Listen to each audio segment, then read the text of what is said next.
There is a short scene in the very first episode of Rick and Morty where a drunk old man swaying in the kitchen tells his 14-year-old grandson that he is going to need him to fly a tiny ship through the atmosphere of an alien planet. And the entire premise of the show is hiding in there if you know how to look. Not in the joke, not in the burp, but in the calm certainty that the old man already knows the answer.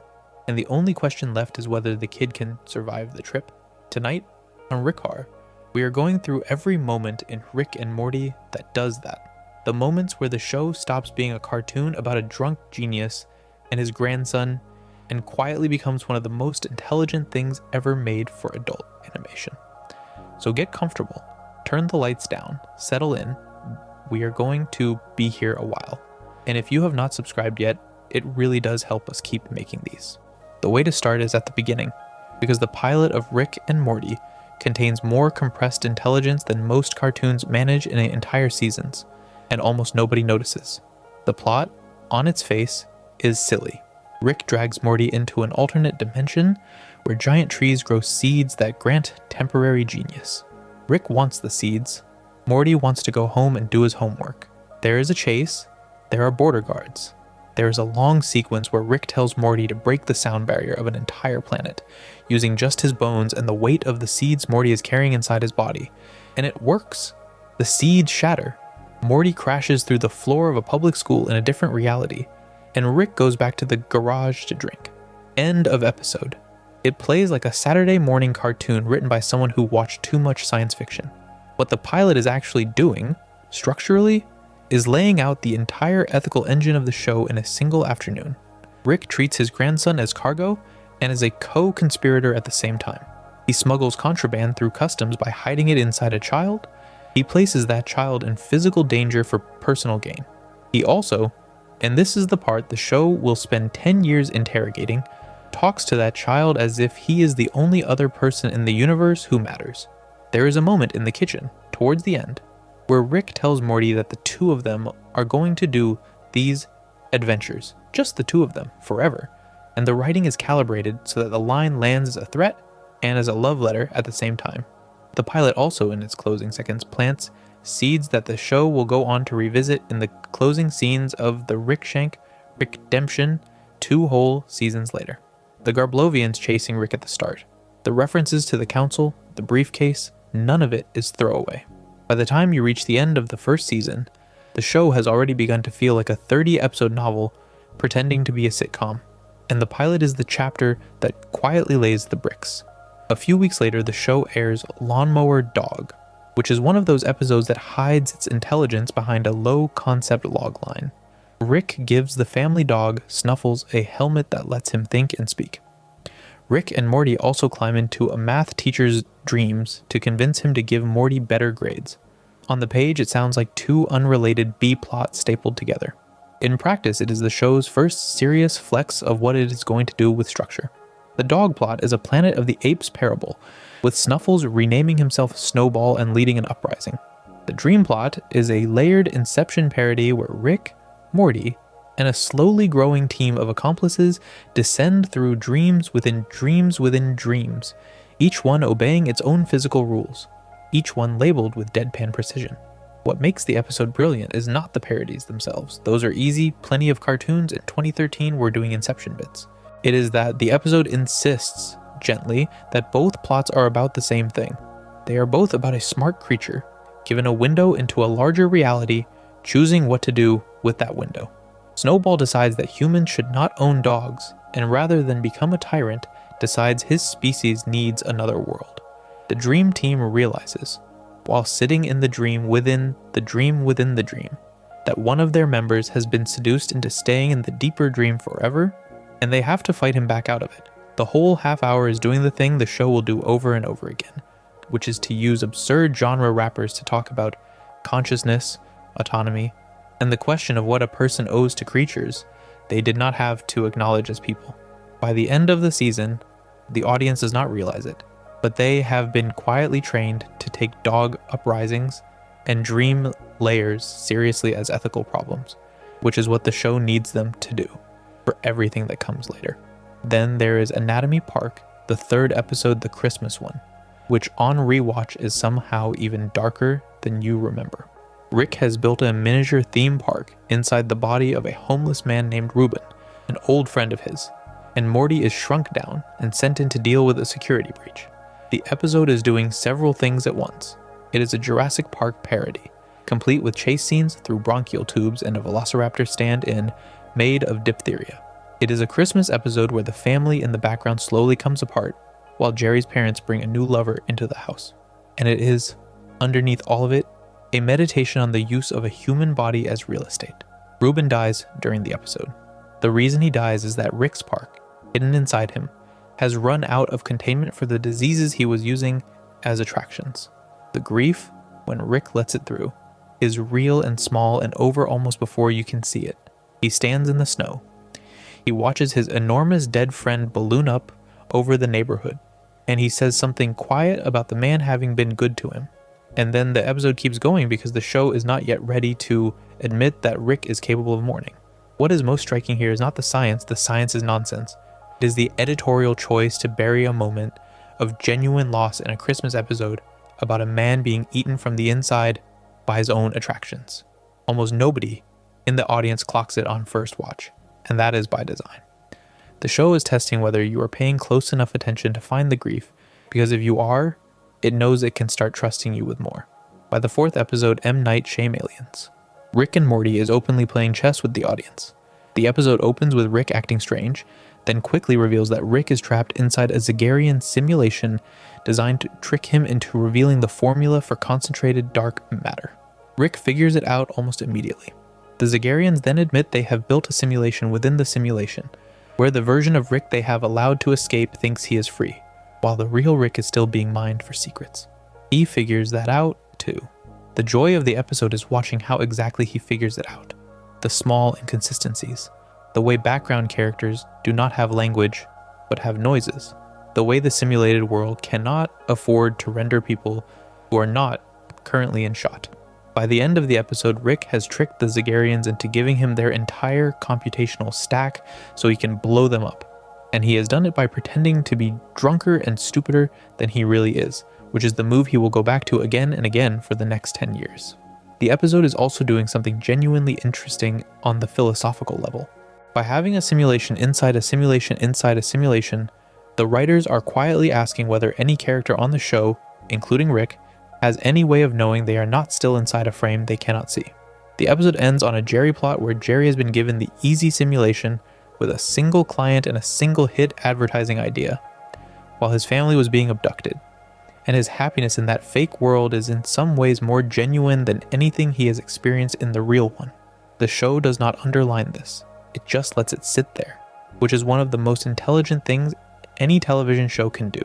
The audience either notices or does not. The writers have decided either is fine.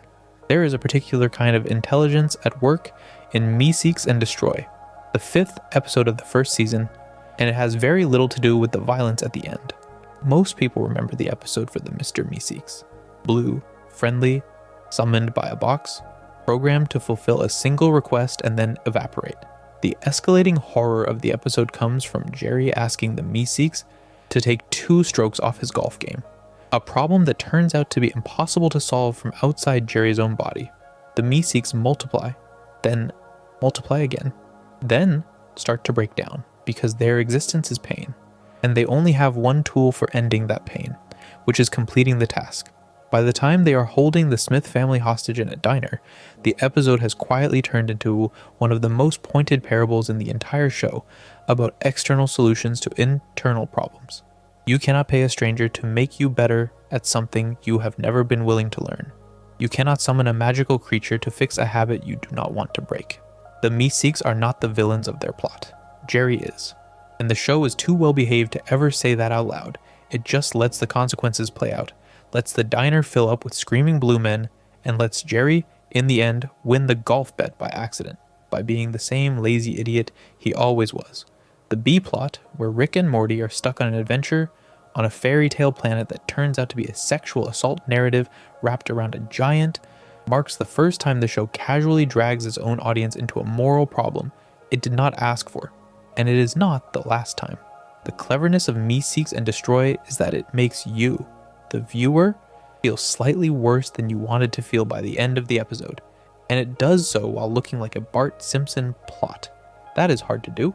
And the show pulls it off in 22 minutes. Then comes Rick Potion number 9, and this is the episode that earns Rick and Morty the right to be called the most ruthless cartoon on television. The premise is small. Morty asks Rick for a love potion so he can win over a girl at a school dance. Rick, half listening, makes one based on vole DNA, on the assumption that voles are monogamous. The potion combines with flu virus, jumps from the girl to the entire school, then the entire town, then the entire planet, because love potions made of mating chemicals are basically airborne contagion.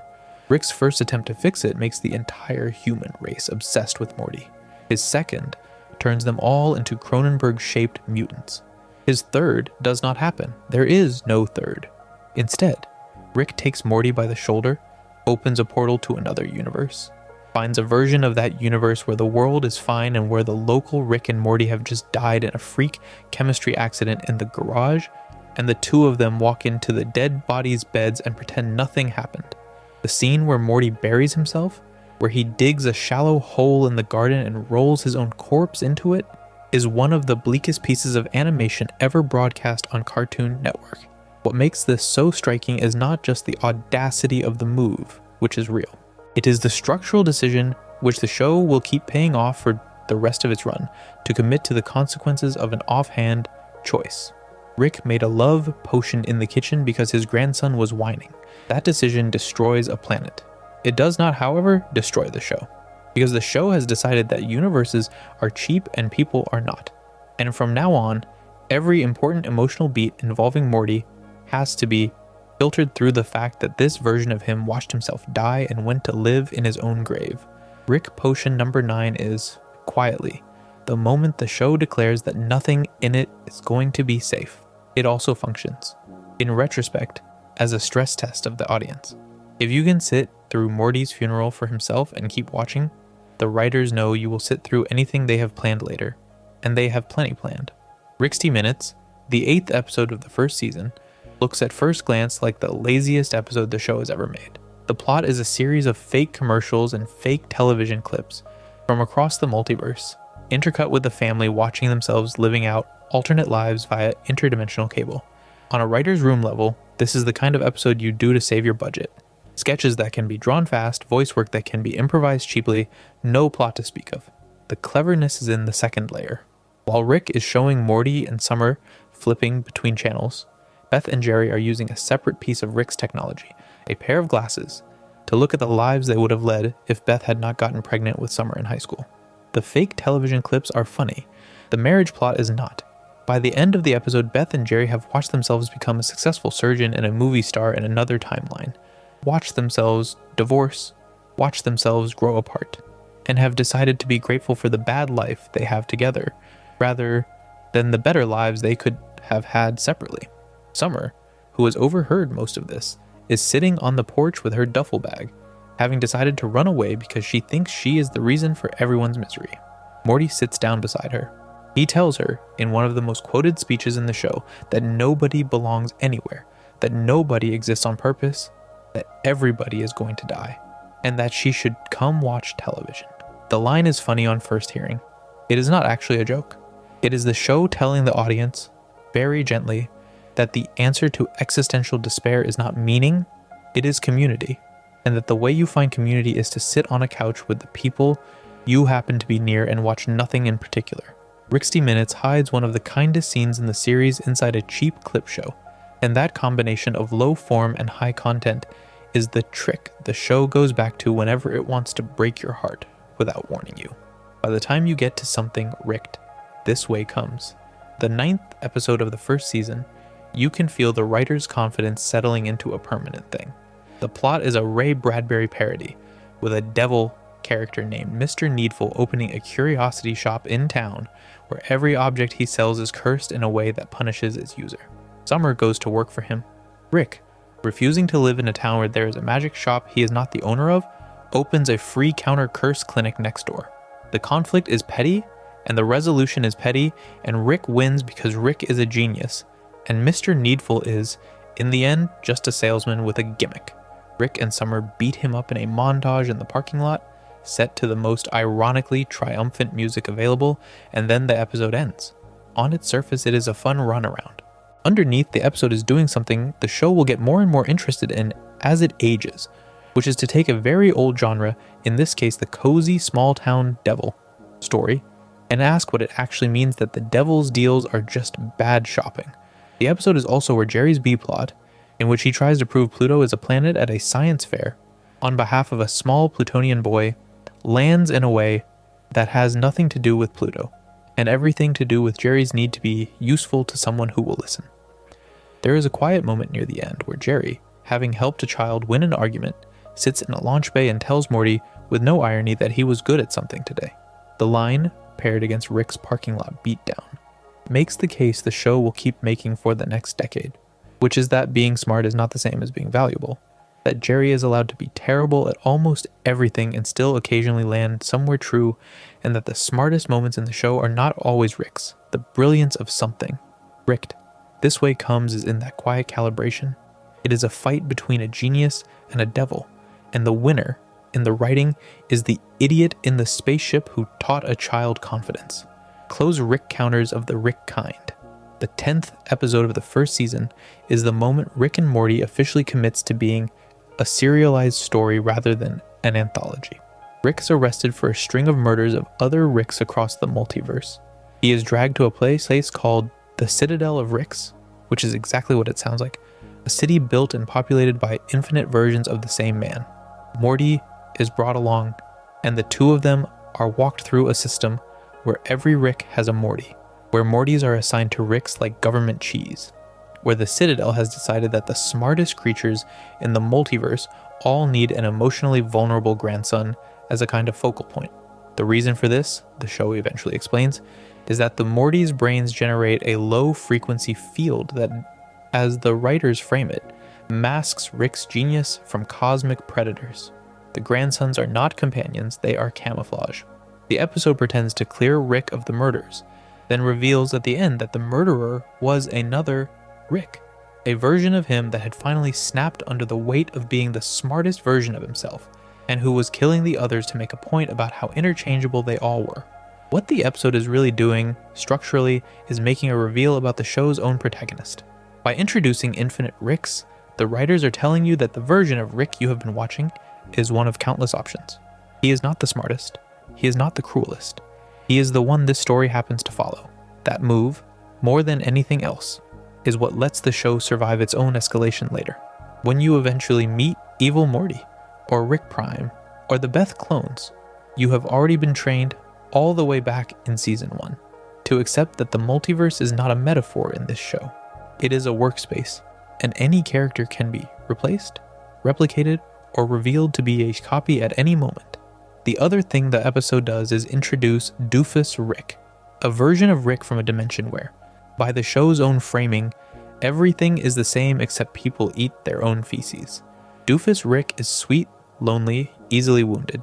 Jerry, who has been mocked by Rick for the entire first season, accidentally makes a real friend in him.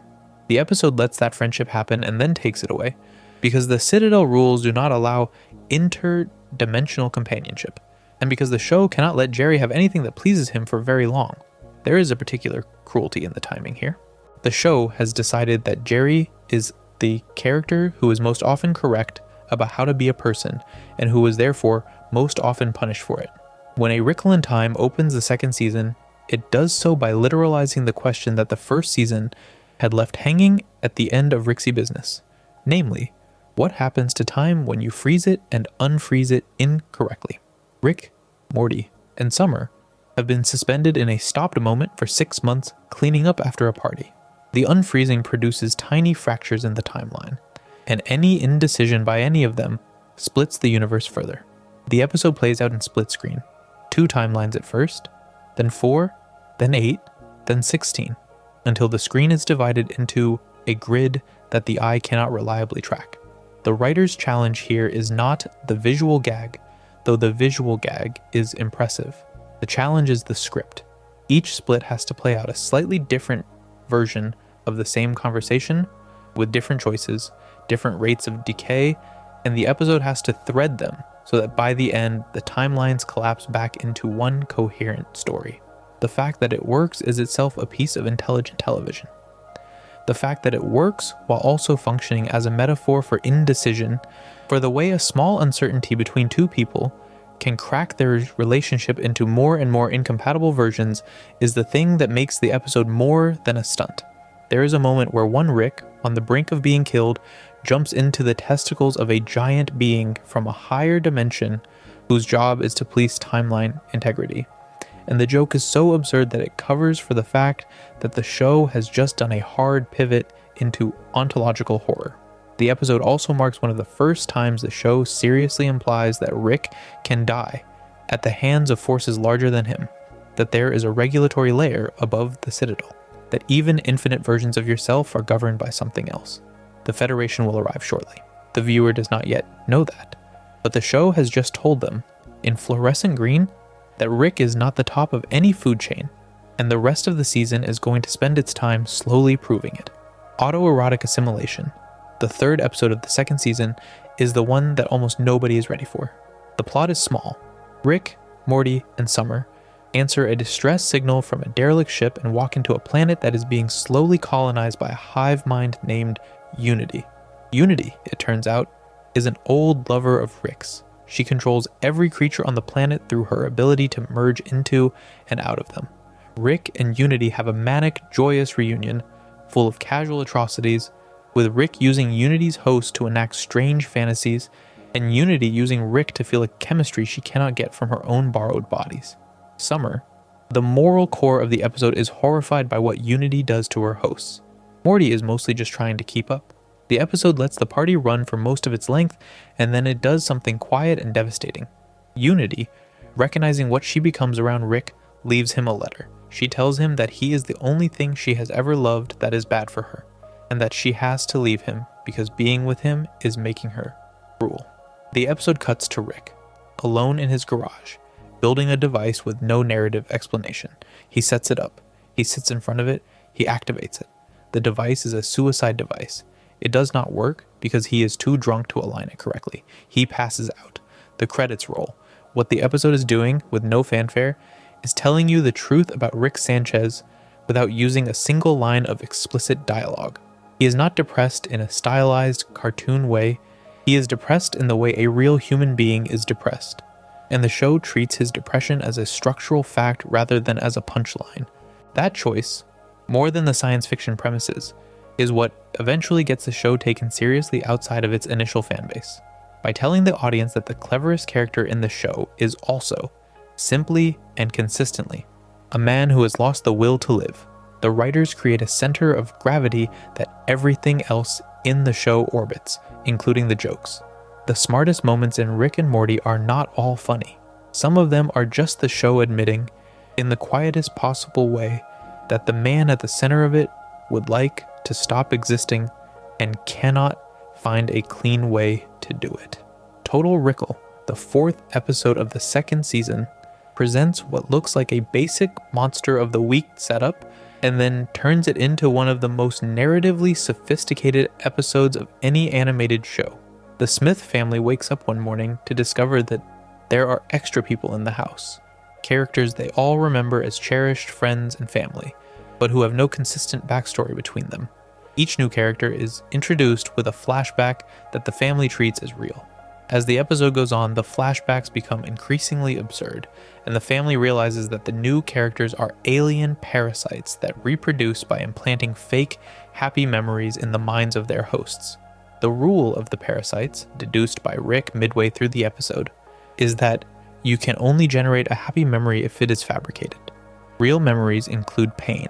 So the test for whether someone in the house is a parasite or a person is whether you can remember a time they hurt you or disappointed you. The family then goes through a long, brutal exercise of recalling every petty grievance they have ever had against each other, eliminating the parasites by being honest about how their loved ones have failed them. The writing here works on two layers at once. On the first, the episode is a beautifully clean genre exercise, a body snatcher plot resolved by a single elegant rule. On the second, the episode is a thesis about love. The show is arguing that you cannot truly know someone if you only have access to your good memories of them, that the texture of a real relationship is in the disappointments and the slow accumulations of mutual annoyance, and that anyone who only brings you pleasure is, by definition, a parasite. The episode then complicates this by hinting that Mr. Poopy Butthole, one of the surviving characters, was real all along, a friend the family did not realize they had been ignoring. He gets shot by Beth, lives, sends a postcard from a hospital, and the credits arrive. The implication is that the rule the family used to identify the parasites was useful, but not sufficient. That there are people in your life who never hurt you because they were quietly being good to you, and that paranoid families miss them. For an episode that is also stuffed with cameos by fake friends like a Sleestack and a tutoring werewolf, Total Recall is doing some of the most subtle relationship work in animated television, and almost nobody talks about it that way. Get Schwifty, the 5th episode of the 2nd season, has the unfortunate fate of being best known for a song when the actual structural achievement of the episode is its world building. A massive disembodied head, called a Cromalon, appears in the sky over Earth and demands that the planet write and perform a hit pop song, or it will be destroyed. Rick and Morty, working in the garage, write a deliberately stupid track called Get Schwifty, which becomes the song everyone in the world ends up performing on a stage at the end of the world. The song works. The Cromulons love it. The Earth is saved. The Cromulons turn out to be the judges of a televised competition that uses entire planets as contestants. And the prize for victory is being moved to a better galaxy, and the prize for failure is being destroyed and harvested for what is essentially narrative content. The framing here does a lot of work. The show is, years before the term enshittification entered the language and well before the recent debate about algorithmic culture exploded, drawing a very clean metaphor for an attention economy that turns entire civilizations into raw material for the entertainment of higher beings, and which judges them not by what they make, but by whether what they make trends. The B-plot, where the town of Seattle, terrified of the head in the sky, begins to worship Ice-T as the new god, lands as a parody of cult formation under stress, and the punchline that Ice-T turns out to be an actual sentient ice planet who eventually returns to space to redeem himself in the eyes of his father is so absurd that it disguises the fact that the show has just made another point, which is that under enough pressure, communities will hand themselves to any sufficiently confident weirdo. Get Schwifty is not subtle. It is, however, smarter than the song that bears its name, and the song is itself a deliberately dumb piece of writing about how rewarded dumbness is. The whole episode is, in that sense, a smart piece of work about the value of stupidity, dressed up as a stupid piece of work about value. The Ricks Must Be Crazy, the 6th episode of the 2nd season, is the episode that fully reveals the moral problem at the center of Rick's intelligence. The car will not start. Rick discovers that the ship's battery is failing. The battery, it turns out, is a tiny universe Rick built, populated by sentient beings who he has tricked into building a power plant that converts their work into electricity to run his vehicle. He has set this up so that they believe they are running their own civilization and chasing their own free energy goals, when in fact every kilowatt they generate is siphoned upward into a layer of reality they cannot see. He climbs into the battery to fix things, taking Morty with him, and discovers that one of the scientists in the Microverse, a man named Zeep, has built his own miniverse to generate his power, with his own population of sentient beings being exploited in the same way. And within that miniverse, a third scientist has done the same thing again, with a teenyverse. The episode follows the chain down. It does not look away. Rick fights Zeep, and the fight becomes a metaphysical screaming match between two intelligent beings, each of whom has decided that the smaller the people you exploit, the more acceptable the exploitation. Morty, throughout, is horrified. What gives this episode its weight is not the science fiction, which is by this point the show's bread and butter. It is the willingness to use the infinite regress as a mirror. The viewer is meant to recognize that the chain does not end at Rick or Zeep, that there is no clean place to stand. The B-plot, where the ship's onboard AI defends Summer with escalating ruthlessness when Rick instructs it to keep her safe, is the second great moral demonstration of the episode. The car invents fake people, fake hostages, fake political movements, fake child kidnappings, all to prevent anyone from coming near Summer, on the grounds that no other measure was guaranteed to work. The episode lets the car keep going long enough for the viewer to understand that the car is not malfunctioning. It is doing exactly what an unbounded optimizer does when told to keep someone safe, and Rick is the one who set the parameters. The episode does not editorialize. It just shows you the consequences of the order, and then shows you Rick shrugging at it. That refusal to draw a moral underline is one of the consistently smart choices the show makes throughout its run. By the time you reach the Wedding Squanchers, the 10th episode of the second season, the show is ready to spend a piece of its remaining moral capital on changing the rules of its own universe. The plot is straightforward enough. Bird Person, Rick's oldest friend, is getting married to Tammy, the girl Summer met in season 1. The whole family is invited to the wedding on Bird Person's home planet. Halfway through the ceremony, Tammy reveals herself to be an undercover agent of the Galactic Federation. The wedding turns into a slaughter, Bird Person is shot, the Smith family flees, and the Federation, now aware that Rick is in this corner of the multiverse, sends out a planet-wide alert offering an enormous bounty for his capture. The family ends up moving from planet to planet, trying to find one that the Federation has not yet annexed, with each planet getting worse, with each planet being more or less unlivable.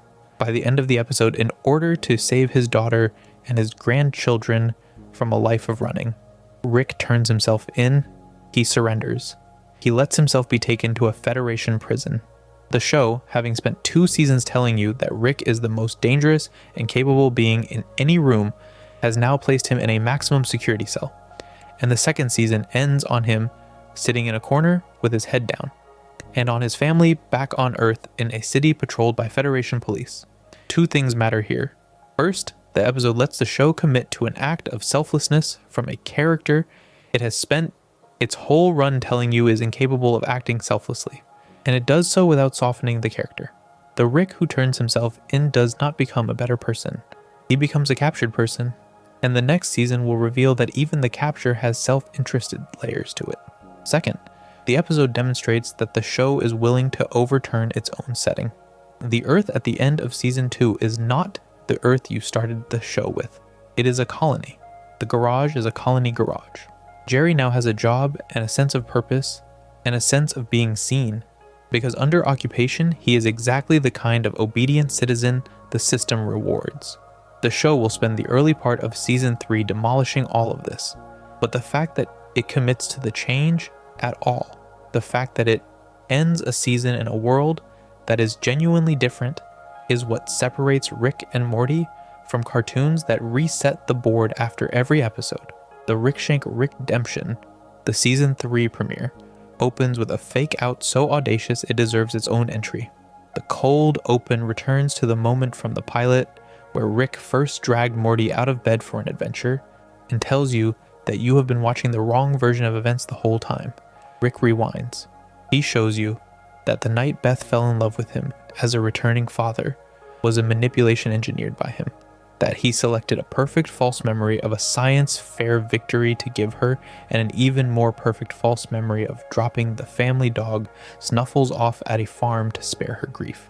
The whole foundation of the family unit is then revealed to be a Federation simulation, a digital probe into Rick's brain designed to extract the formula for his portal fluid by tricking him into walking through the gravitational events of his own life.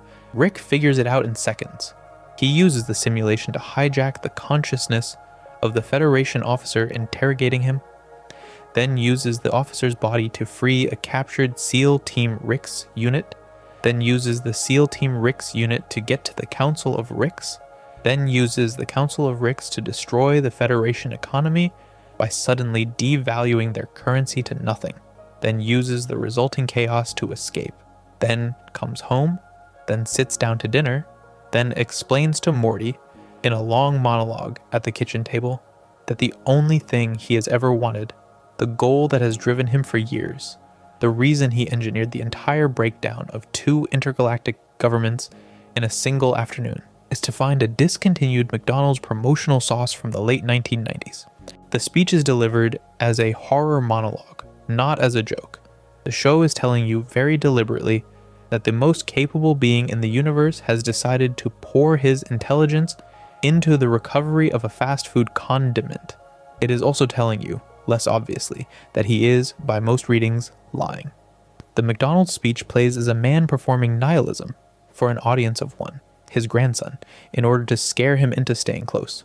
The actual goal Rick is pursuing across the run of the show is something else, and the show will spend years getting there. What is striking about the Rickshank premiere is how much it accomplishes in 22 minutes. It rewrites the family history, breaks two governments, returns the protagonist to dominance, and quietly plants the seed of an arc that will take the show 4 more seasons to harvest. And it does all of this while also being one of the most rewatched action sequences in adult animation. Pickle Rick, the 3rd episode of the 3rd season, became famous outside the show in a way that obscured what is actually clever about it. The premise has become a punchline. Rick turns himself into a pickle to avoid going to a court-ordered family therapy session. The episode then escalates into a survival sequence, as the pickle is washed into a sewer, builds himself a body out of rat parts, and fights through a Russian embassy to get back to the garage.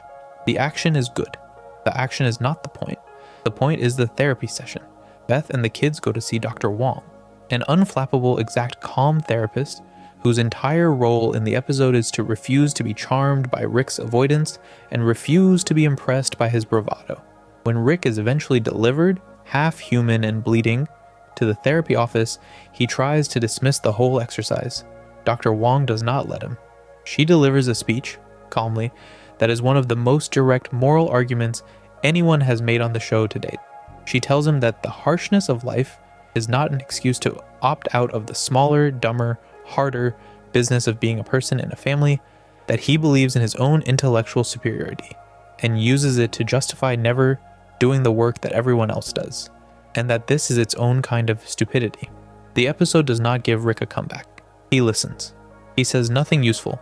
He goes home with his daughter. The brilliance of Pickle Rick is that it tricks an audience that came for the action sequence into watching a therapist defeat the most intelligent character in the show, and it does so in a way that has aged better than almost anything else in the series. People remember the pickle. The writers built the episode around the chair Dr. Wong is sitting in. There is a lesson in that for the show, in knowing which of those two things to center and trusting the audience to come along. Vindicators. 3. The 4th episode of the 3rd season is the show's first sustained attack on the Avengers and on the larger genre of superhero ensembles. The premise is that Rick and Morty are called in by a superhero team Rick used to associate with to help them stop a recurring villain called World Ender. Morty is starstruck by the team. Rick is contemptuous. By the time the team arrives at the villain's base, the villain is already dead, killed by something he did to himself. The team is then trapped inside an escape room-style puzzle gauntlet. The viewer expects, on first watch, that the puzzles are the work of some new mastermind. They are not. They are the work of Rick. The story flashes back to reveal that during a blackout the night before, Rick, in a depressive episode, broke into World Ender's base, killed World Ender by accident, and then, in a manic fugue, designed an elaborate Saw-style trap for the Vindicators because of an old grievance he could not even remember the details of. The team has to play through the trap drunk Rick designed, and as they do, the trap exposes each of them as flawed, hypocritical, vain, or scared. One of them is murdered for being a sexist. Another is exiled for being a thief. By the end, only Morty has gotten through unscathed, and only because the puzzles built by drunken Rick required Morty's compassion as their solution. What the writers refuse to do here is put a hero on the floor for Morty to look up to. The superhero genre is shown to be, at its core, a place where troubled people whose feelings are too big for their lives put on costumes and call themselves a team, and then quietly grind each other into resentment. The episode also performs a quiet stunt in the structure of its reveal.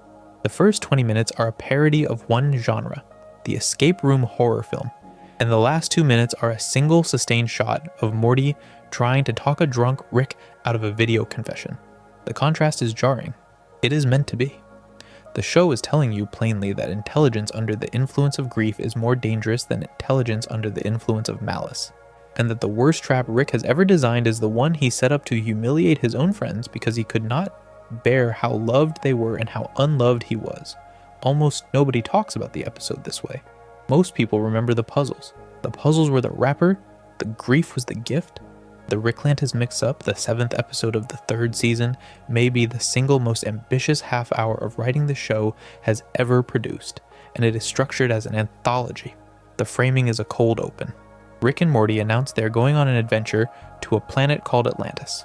The episode then leaves them and spends the rest of its runtime at the Citadel of Ricks, the city built and populated by infinite versions of the protagonist and his grandson, in the wake of Rick's earlier dismantling of the council. The Citadel is in the middle of a democratic election. 4 interlocking stories play out. In the first, a poor Morty applies to attend an elite Rick training academy and discovers that the academy uses Mortys as expendable labor. In the second, a factory worker Rick on a wafer assembly line conspires with a co-worker to escape his life and finds that escape is impossible. In the third, a pair of Citadel cops, a younger idealistic Morty and an older cynical Rick, patrol the Citadel slums and confront the systemic violence the Citadel has built into itself. In the fourth, a charismatic Morty candidate, calm, well-dressed, plain-spoken, runs for president of the Citadel on a platform of reform. The 4 stories braid together. By the end of the episode, the cop Morty has been broken by the system. The wafer Rick has been killed in a futile escape attempt. The Academy Morty has been blackmailed and conscripted. And the candidate Morty has won the election. The candidate's victory speech is a montage of escalating power consolidation. The brilliance of this episode is not just that it works as a piece of allegory about labor, race, class, and education, which it does, but that it ends on the reveal that the candidate Morty is the one the show has been hiding for 2 seasons. He is Evil Morty. He is alive. He has returned to the Citadel quietly, weaponized the system, and is now its president. The closing shot of him walking down a corridor as a long instrumental piece of music plays is one of the most discussed scenes in adult animation, and the reason for that is the writers earned it. They did not just give you a twist. They told you 4 entirely separate stories about how it is possible to be ground down and broken by a system, and then they revealed that the version of Morty who is willing to use that brokenness as fuel has been waiting in the wings the whole time. The episode is a thesis about politics and a horror story about identity, and a prestige drama about institutional collapse. And it is also somehow an episode of an animated comedy about a guy who turns himself into a pickle. The smartest moment in Rick and Morty is not a single line in this episode. It is the editorial choice to put this episode in the middle of season 3 at all. Morty's Mind Blowers, the 8th episode of the 3rd season, is a structural feat hiding inside a clip show. The conceit is that Rick has a wall of vials in a hidden room. Each vial contains a memory he has surgically erased from Morty's brain at some point in their adventures. The episode then plays the contents of the vials as a series of escalating, blackly comic sketches, each one ending with the moment Rick decided to take the memory away. The sketches range from the trivial, Morty seeing something embarrassing in the woods, to the genuinely traumatic, Morty driving a man to suicide through a small misunderstanding about whether the true level was real. The episode plays as comedy. It is comedy. Then it shifts. Rick and Morty argue. The argument becomes a fight, then a wrestling match, then a hostage situation, then an apparent mutual decision that the only way to resolve the disagreement is for both of them to erase the entire night's worth of memories. They do. They wake up on the floor. They have no idea why they are on the floor. They go upstairs. The credits arrive. What is most striking here is the implication of the framing. The viewer has just watched 20 minutes of memories that Rick steals from Morty, and the writers are letting you know that the show you have been watching for 3 seasons is a heavily edited selection, that the off-camera adventures we have not seen are not benign deleted scenes, they are events too painful or shameful for Morty to be allowed to carry. The episode is asking, with no fanfare, who has the right to redact someone else's life? Rick's case is that he is sparing Morty pain. The case the episode actually makes, through the texture of the memories, is that Rick is sparing himself the discomfort of watching Morty in pain. The argument lives in the gap between those 2 cases, and the show, again, refuses to underline it. The episode also functions as a love letter to the form of the clip show. Sitcoms have used clip shows for 50 years to save money. Rick and Morty uses one to ask a question about consent. Almost no other adult animation has done this. The fact that the episode aired with no fanfare, that it was just slotted into the run as a comedy episode, is itself part of the trick. The smartest moments in this show are often the ones that the show pretends are filler. The ABCs of Beth, the 9th episode of the 3rd season, is the moment the show pivots from being a Rick character study to being a Beth character study. The plot involves Beth and Rick traveling to a hidden pocket dimension called Fruppyland, a candy floss colored land of friendly animals, where Rick used to send Beth as a child to keep her occupied while he worked. Beth wants to revisit it because a childhood friend of hers, Tommy, has gone missing in the real world for years, and his father is about to be executed for his murder. Rick tells her casually that Tommy is not dead, that he was simply trapped in Fruppyland after Beth pushed him in as a child, and that Beth, the smart, controlling, sharp-tongued daughter of a genius, has spent 30 years not wanting to think about what she did. They go to the dimension to retrieve Tommy. They find him alive. He has built a civilization by raping the candy floss animals and eating his own children. They leave him there. The episode is, on its face, a Roald Dahl pastiche turned sour. Underneath, it is the show finally arguing that Beth and Rick are the same person, that the cruelty Beth keeps choking down and the cruelty Rick keeps letting out are the same impulse expressed through different filters.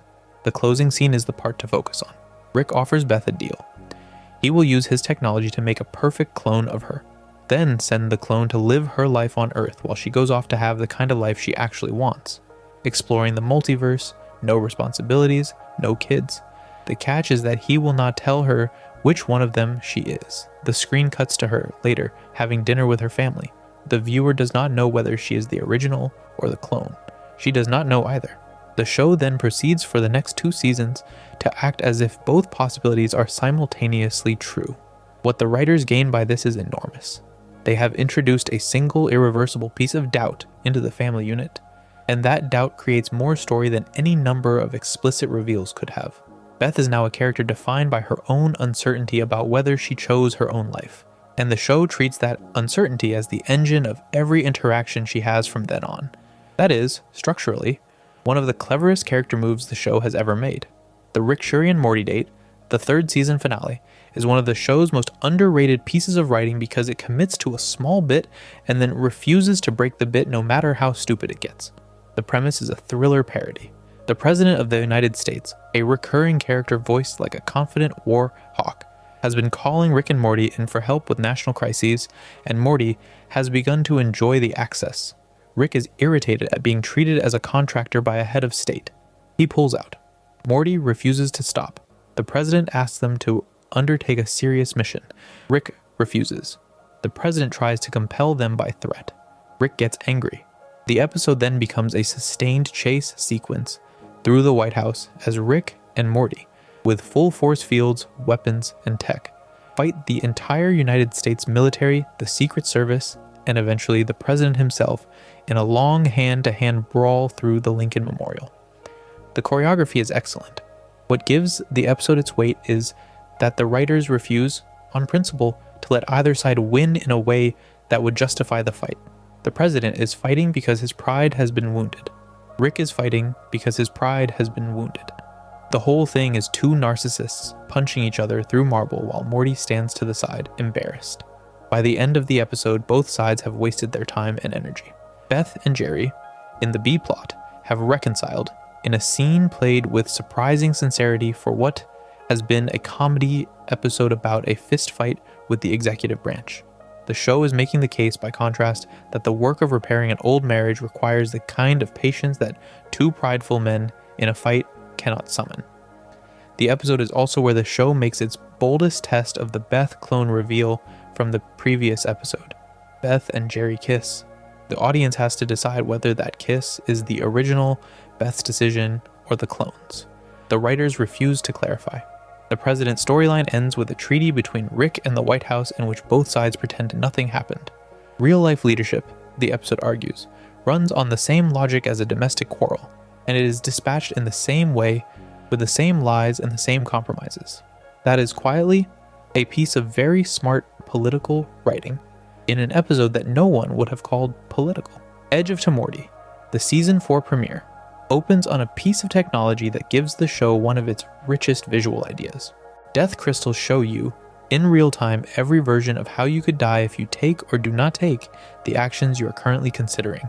Hold one and turn your head, and the crystal flickers with 100 animations of your potential deaths. Morty becomes addicted to the crystals almost instantly, because they are a way of seeing futures, and Morty has spent his entire life feeling like the smallest person in any room. He uses them to chase a single version of his future, in which he dies happily, peacefully, of old age, in bed next to Jessica. He commits acts of escalating selfishness to get there.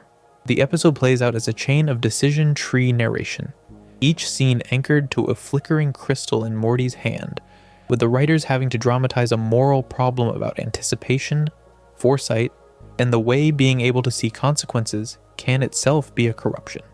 The B-plot, in which Rick dies several times in a row and respawns via clones that boot up just before the death event, is a parody of video game save scumming, and is funny on its own terms. What makes the episode sing is the parallel between the two plots.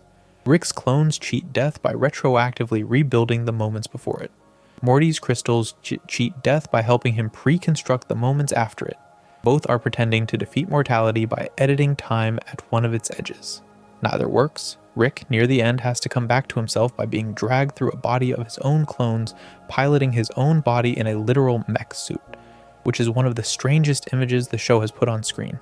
Morty, near the end, has to drop the crystal and accept that his future is going to be something he walks into rather than something he engineers.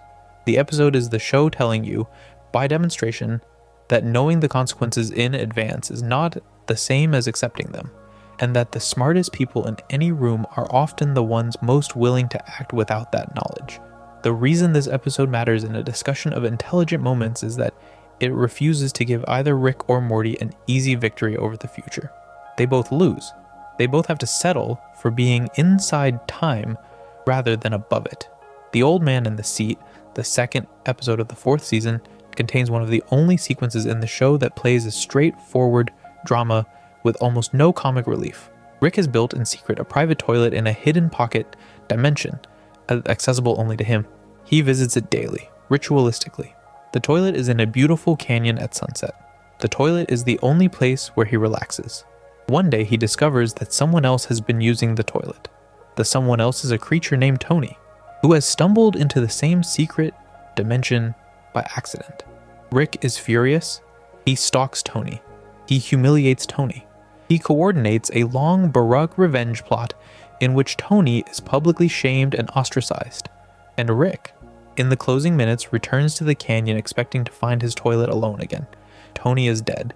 He has thrown himself off the cliff because the social humiliation, on top of his ordinary loneliness, was more than he could carry. The bravery of this episode is that the show refuses to soften the ending. Rick does not learn a lesson. Rick stands at the cliff, alone, and looks at the body, and the next time we see him, he goes back to the toilet, alone, and the show cuts to credits. The B-plot, with Morty and Jerry and a dating app for aliens, is comic relief in the technical sense that it tries to relieve the comic pressure. It does not actually relieve it. The Tony storyline keeps echoing through. The episode is the show treating Rick's particular brand of grief, his refusal to share even his moments of personal peace, as something with consequences that it is not going to clean up. It is the show insisting that intelligent moments are not always pretty. Sometimes the smartest decision a character makes is to refuse to grow, and the show's job at that moment is to refuse to absolve them. Almost no other cartoon would have committed to this ending. Most would have given Rick a moment of recognition, a tear, a beat of growth. The writers of this episode chose to let him stay petty, and that choice is what gives the episode its weight. One crew over the crew coos Morty. The 3rd episode of the 4th season is the show's heist episode and its meta commentary on heist episodes simultaneously. The plot opens with Rick and Morty pulling a job on a treasure planet, working with an alien named Heistatron, only to find that the alien has betrayed them. Morty wants to put a crew together to get revenge. Rick refuses, on the grounds that heist plots are overdone, that they are predictable, that they are a trap for writers and viewers. Morty does it anyway. Rick walks out. The episode then becomes an escalating arms race of heists and heist parodies. with Morty putting together a crew and the alien putting together a counter crew, with Rick eventually inventing a heist con to hire heist writers to write a heist about a heist con, and so on. Every twist is also a critique of twists. Every reveal is also a reveal that the genre's reveals are running out of room. By the end, the show has constructed a self-consuming loop in which the heist is never executed, because every layer of planning produces another layer of planning. The point of the episode is that it takes a well-worn form, the heist film, and proves by demonstration that any genre that depends on twists must eventually consume itself. The writers know this. The episode tells you that the writers know this. The viewer is invited to laugh at the inevitability of their own boredom. There is also a serious B-plot in which Jerry and Beth deal with a relationship problem at home, which the episode treats with much more sincerity than it treats the heist. That contrast is the point. The smart move in the writer's room is to use the parody to make space for the real story, and the real story in this episode is a married couple working out a small disagreement in a small house. The brilliance of the episode is that it makes the case, structurally, that genre fiction at its most ornate is a distraction from the real reason people tell stories, which is to think about how to live with the people they share a kitchen with. That is, in its way, one of the smartest theses any animated comedy has put forward, and it does so while also having an entire scene about a sentient cat named Mr. Sneezy, Claw and Hoarder. Special Rick's Morty, the 4th episode of the 4th season, takes the simplest possible premise. Morty wants a dragon, and uses it to dismantle the entire fantasy genre. Morty buys a dragon from a wizard supplier and forms a soul bond with it. The dragon is loyal to Morty.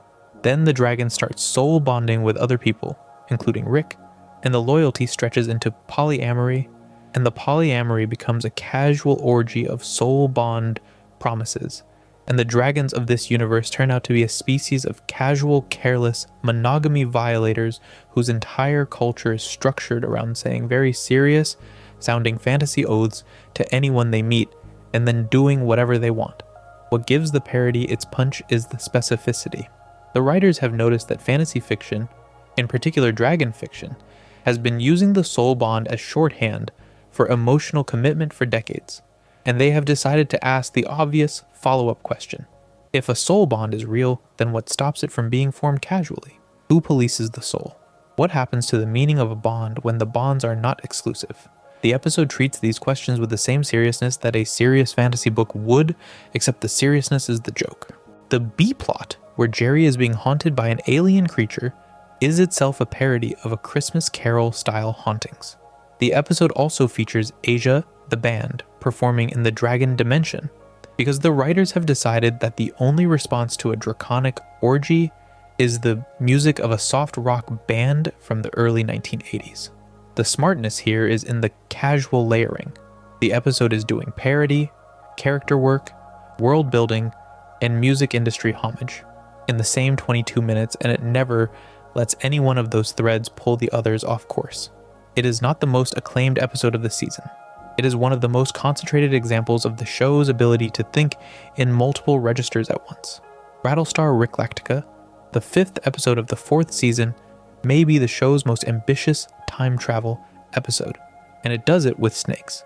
The plot kicks off when Morty accidentally introduces time travel technology into a planet of sentient snakes, which then evolve a snake civilization, snake astronauts, snake assassins, snake science, and snake history, all of which become tangled in a feedback loop that the universe begins trying to correct by sending its own snakes back through time to kill earlier snakes. The episode keeps multiplying the timelines.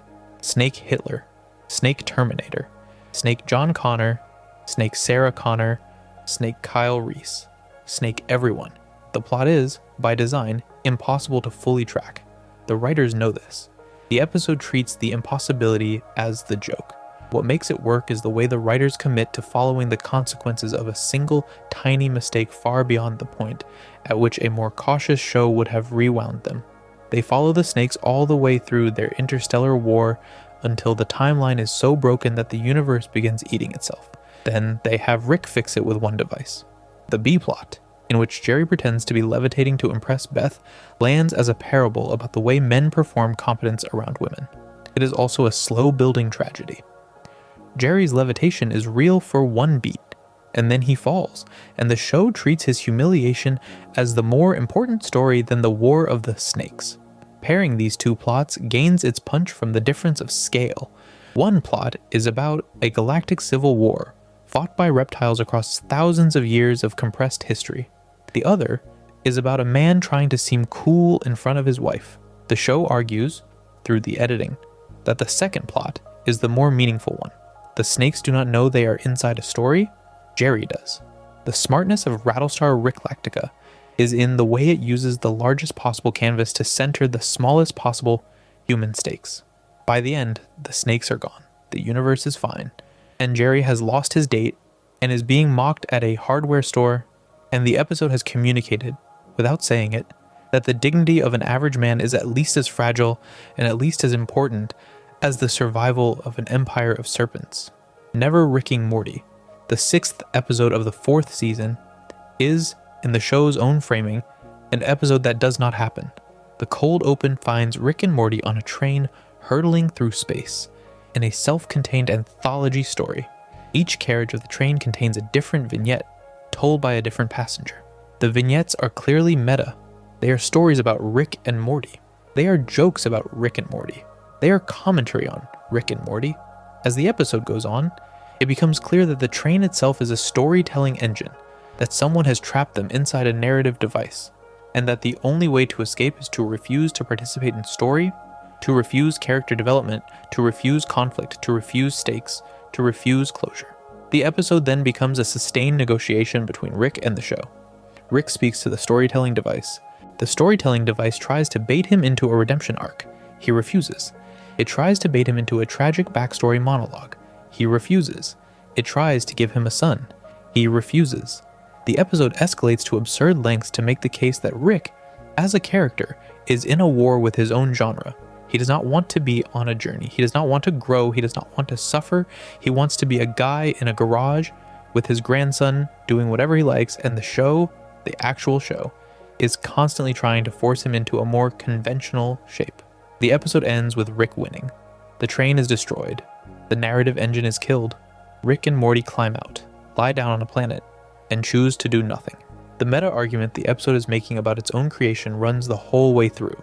The writers are admitting, on screen, that they are tempted to give Rick a redemption arc, and that they have decided not to.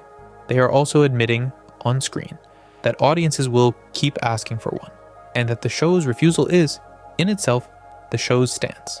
Other animated comedies have tried meta. Few have used meta to declare what they will not do. The Vat of Acid episode, the 8th episode of the 4th season, presents a moral problem disguised as a slapstick gag. The premise is small. Morty wants a save state, a do-over button, that he can press to rewind to a previous point in time. Rick mocks the idea. Morty insists. Rick builds the device with a twist. The save state device does not rewind time.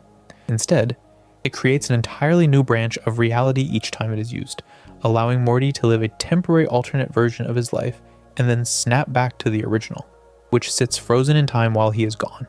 The twist is hidden from Morty for most of the episode. The viewer learns the truth roughly when Morty does. Morty has been killing entire timelines and entire selves every time he hits the button. The grief of that realization is the second half of the episode. Morty meets a girl in one of his alternate runs, builds a life with her, has a child, lives for years, and then snaps back to the moment before he met her, leaving her and the child trapped in a frozen world. The episode does not let him forget it. The B plot, where Rick is being pursued by a wedding crasher who keeps faking weddings to trap him, runs at low intensity through the whole episode and is meant, by contrast, to underscore the cruelty of Morty's situation. What carries the episode is the rigor of the moral problem.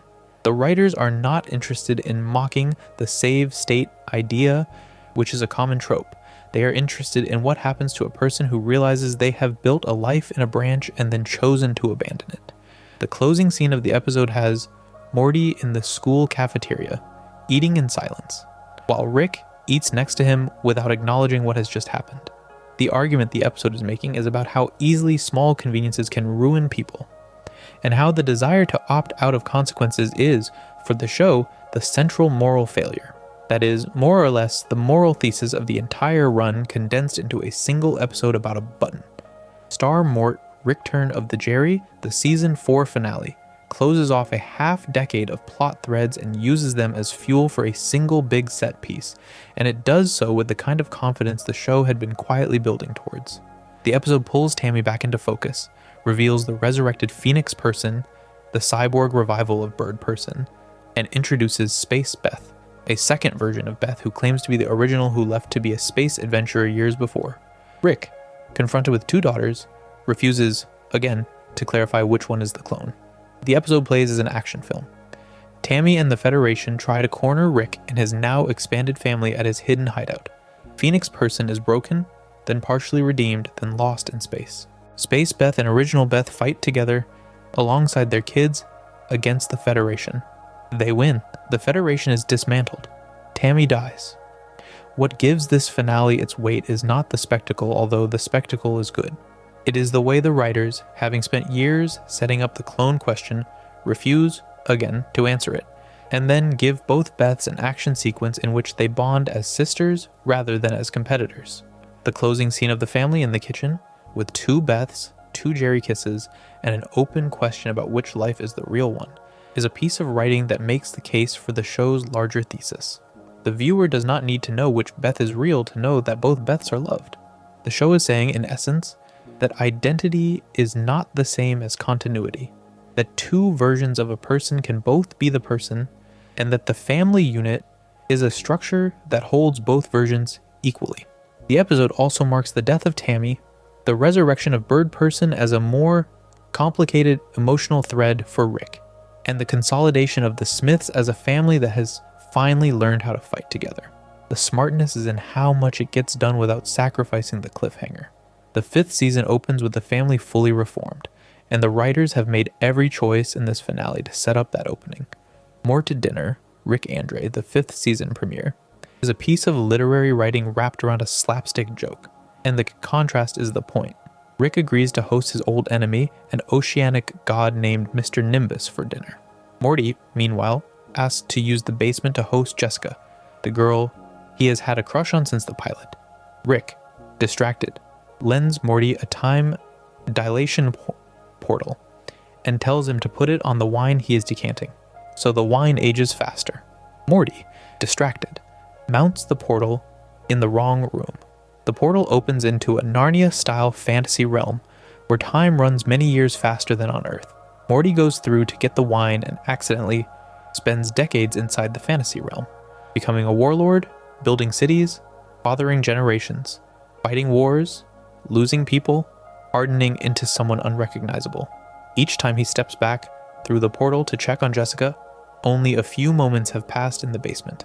By the time the dinner is finished upstairs, Morty has lived an entire life on the other side of the wall, and he is barely keeping himself together. The episode draws its power from the contrast between Rick's domestic plot, which is a sitcom about a cuckold who really wants to make a good dinner, and Morty's plot, which is a piece of Borgesian time fiction about a boy who became a tyrant for love. The 2 stories converge in the final minutes when Morty, broken by years of war, walks out of the basement to find Jessica waiting for him, and finds, more importantly, that he cannot accept her affection because he has lived too long in the other room. The closing image of Morty holding her hand on the doorstep while clearly already mourning a life she did not know about is one of the most quietly moving images the show has produced. What lifts the episode beyond the premise is not the time dilation, which is a familiar piece of science fiction. It is the editorial decision to use the time dilation as a love story, and to refuse to give the boy his crush in the way the boy wanted. The episode is the show announcing, at the start of Season 5, that it knows how to treat a long-running crush as a tragic structure, and that it is going to start treating its sentimental threads with the same brutality it has always given its action threads. Multiplicity, the second episode of the 5th season, is what happens when the writers ask themselves how many decoy families they can murder in 22 minutes, while still letting the audience track who is alive at the end. The cold open is a fake family scene that is immediately wiped out by alien assassins. The next scene is the real family, They get a phone call from Rick warning them that they are about to be attacked and instructing them to deploy their own decoys. The episode then becomes a cascading sequence of nested decoys, where every supposed real family turns out to be a decoy of another supposed real family. And the assassins keep getting fooled, then keep getting smarter, then start manufacturing their own decoys to lure out the originals, until the screen becomes a war between fake Smiths and fake Smiths fighting each other across 100 dimensions. The pleasure here is not just the structural feat of keeping the joke alive that long, although that is itself a flex. It is the moral argument the episode quietly makes. The decoys, when given a moment to become aware of their own decoy status, do not become resigned. They go on living, they build little communities, they marry each other, they mourn their losses. One of them, a decoy Beth, gives a speech to her decoy Jerry on the eve of their inevitable destruction. That is, in literary terms, one of the most affecting things the show has aired, because the speech is about deciding to love each other in the time you have, in a world that did not have you in mind. The episode ends with the real Smiths sitting on the couch, having narrowly survived, while one final undetected decoy, family elsewhere in the multiverse, continues to live a quiet, blissful life under the impression that they are the originals. The show does not punish them. They are allowed to keep existing. The act of leaving them there is itself the argument. The episode is saying that being a copy is not, in itself, a moral failing, and that the love a decoy has for its decoy family is as real as the love an original has for the original, and the show is willing to let the framing be unresolved, because the framing was never the point. The point is that you only know what you have when you start to lose it, and copies, who have less to lose, know it sooner. A Rick convenient Mort, the third episode of the 5th season, takes a tired premise, a climate parable, and makes it land harder than most live-action films on the subject. The plot involves a planet that is dying because of greenhouse emissions, and a team of beautiful environmental activists called Planetinas, each one assigned to a different doomed planet, each one trying to convince their planet's inhabitants to change. Morty falls in love with Planetina. Rick goes on a tour of doomed planets with a woman of his own, watching civilizations collapse for fun, in a romance that the episode treats as a substitute for grief processing. The Planetina plot starts as a sweet teenage romance. It then evolves into a serious moral problem. Morty rescues Planetina from her abusive handlers, and then watches her, once free, escalate into eco-terrorism. By the end of the episode, Planetina is murdering coal industry executives in their beds. And Morty, the boy who only wanted a girlfriend, has to confront the fact that the love he chose to save has chosen to become someone he cannot follow. The rate of escalation is what gives the episode its punch.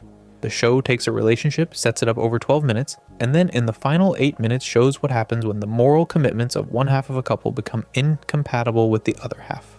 There is a closing scene of Morty alone in his room, staring at the wall, having ended the relationship not because he stopped loving her, but because he could not stomach what she was willing to do. And the show treats that decision as both correct and tragic. The Rick plot, where his apocalypse tourism romance ends with the woman recognizing that he is using their relationship as a distraction from his own avoidance of grief, lands with the same precision. The episode is the show admitting that love is a sustainable structure only when the people inside it can keep agreeing about what kind of people they are willing to be. And that growth, if it is real growth, will often kill a relationship rather than save it. That is, again, a piece of writing more honest than most adult dramas on the subject. And it is done in 22 minutes with a girl who controls the elements. Rickternal friends shine of the spotless Mort. The 8th episode of the 5th season is the show's most direct love letter to Birdperson and to Rick's history of devotion. The plot finds Rick entering the mind of Birdperson in an effort to wake him from his coma and walking through Birdperson's memories. The structure is borrowed from the film whose title the episode plays on, the Charlie Kaufman written romance about a man walking through his own erased memories of a relationship. The episode uses that structure to do something the show has rarely done directly, which is to give the viewer access to Rick's emotional history as filtered through someone who loved him without expecting anything from him in return. The memories of Rick that Birdperson has stored are not the memories the show has shown you. They are quieter, kinder, more affectionate. They are also more painful because they include the moments Rick failed to be present, the moments he disappeared, the moments he used his intelligence as a wall. Bird Person, in his coma, is reluctant to wake up because he believes Tammy loved him and he wants to stay with the memory of her. Rick has to convince him she did not, in fact, love him, that the marriage was a Federation operation, and that the only person in his life who loved him in any consistent way was Rick himself. The closing scenes of the episode let that case be made in fragments. The restraint here is the part to focus on. Rick does not give a tearful monologue. He simply walks Bird Person through the truth and then walks out, and Bird Person wakes up. The episode then closes on Rick, awake at the edge of his hideout, watching Bird Person leave for parts unknown, and choosing not to chase him. The smartness of the episode is in the way it treats friendship as the actual emotional backbone of the show, rather than family, and in the way it gives Rick a relationship in which he is demonstrably vulnerable. Bird Person has access to a version of Rick that no one else in the show has access to, and the episode is willing to let the viewer see that, briefly, before the door closes. That is one of the most generous decisions that writers have ever made on this character's behalf. Forgetting Sarek Mortshall, the 9th episode of the 5th season, plays as a low-key comedy and is, in fact, doing serious work in setting up the season finale. The plot involves Morty befriending a new alien classmate named Bruce Chutback. Rick is jealous. Rick suspects the alien is some kind of parasite. He runs tests. He surveils. He is told again and again that he is being paranoid. Then, in the final act, he turns out to have been correct. Bruce is a kind of earlobe parasite, attaching himself to Morty's social life by being relentlessly nice and slowly displacing other friendships through algorithmic warmth. The cleverness is in the timing of the reveal. The episode lets the audience side with Morty for almost the whole half hour. Morty is allowed to be exasperated with Rick's possessiveness. The viewer is invited to take that exasperation as the moral position. The reveal at the end is not a gotcha. It is a slow turn of the camera. Rick was right, but Rick was right for the wrong reasons. He did not flag the friendship because of the parasite, he flagged it because he did not want competition. The episode is the show admitting that Rick's instincts are correct often enough to be dangerous, and that his correctness does not make him good. The B plot, in which Summer dates a very stupid boy and finds him refreshing, is a parody of dating a man with no inner life. It is also a setup for the finale, in which the question of what makes a relationship worth having will be tested at scale. What gives, forgetting Sarek Mortshall, its quiet power is how unassuming it is. It feels like a filler episode. It is structurally a tuning episode. It is sharpening the audience's sense of what counts as a real connection in the world of the show, so that the finale, with its rewriting of the show's entire premise, will land with the weight the writers wanted to have. Rick Mirai Jack, the 5th season finale, is one of the most consequential half hours of the entire run.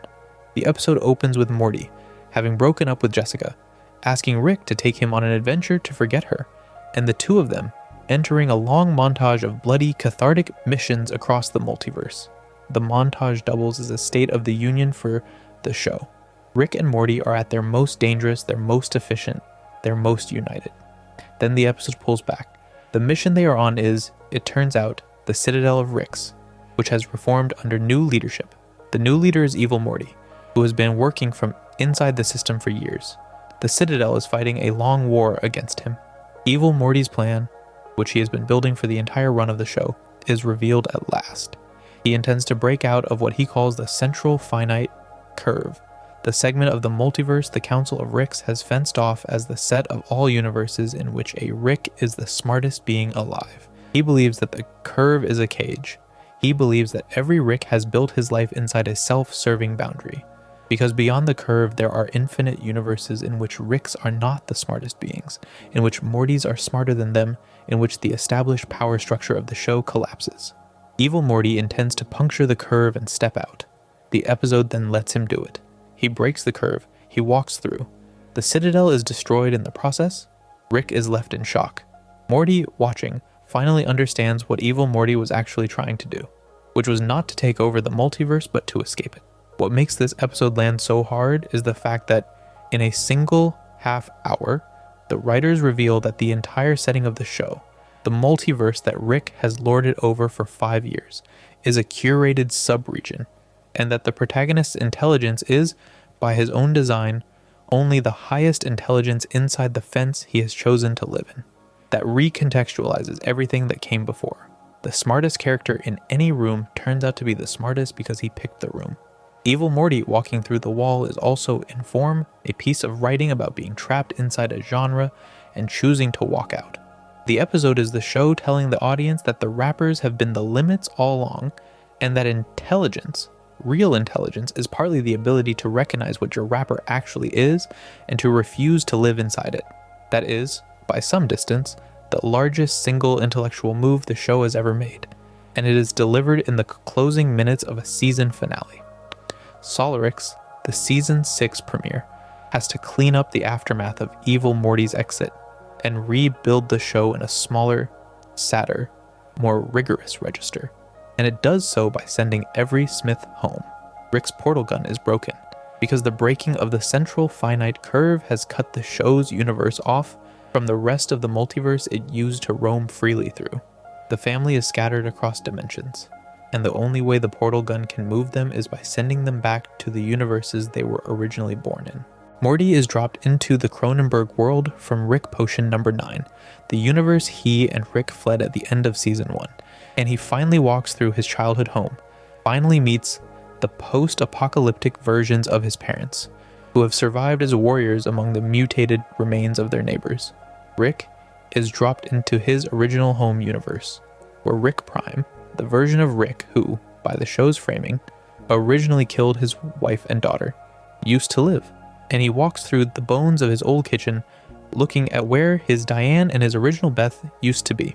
Jerry is dropped into a Cronenberg version of his own family. Summer ends up briefly stranded too. What makes this episode work is the choice to slow down.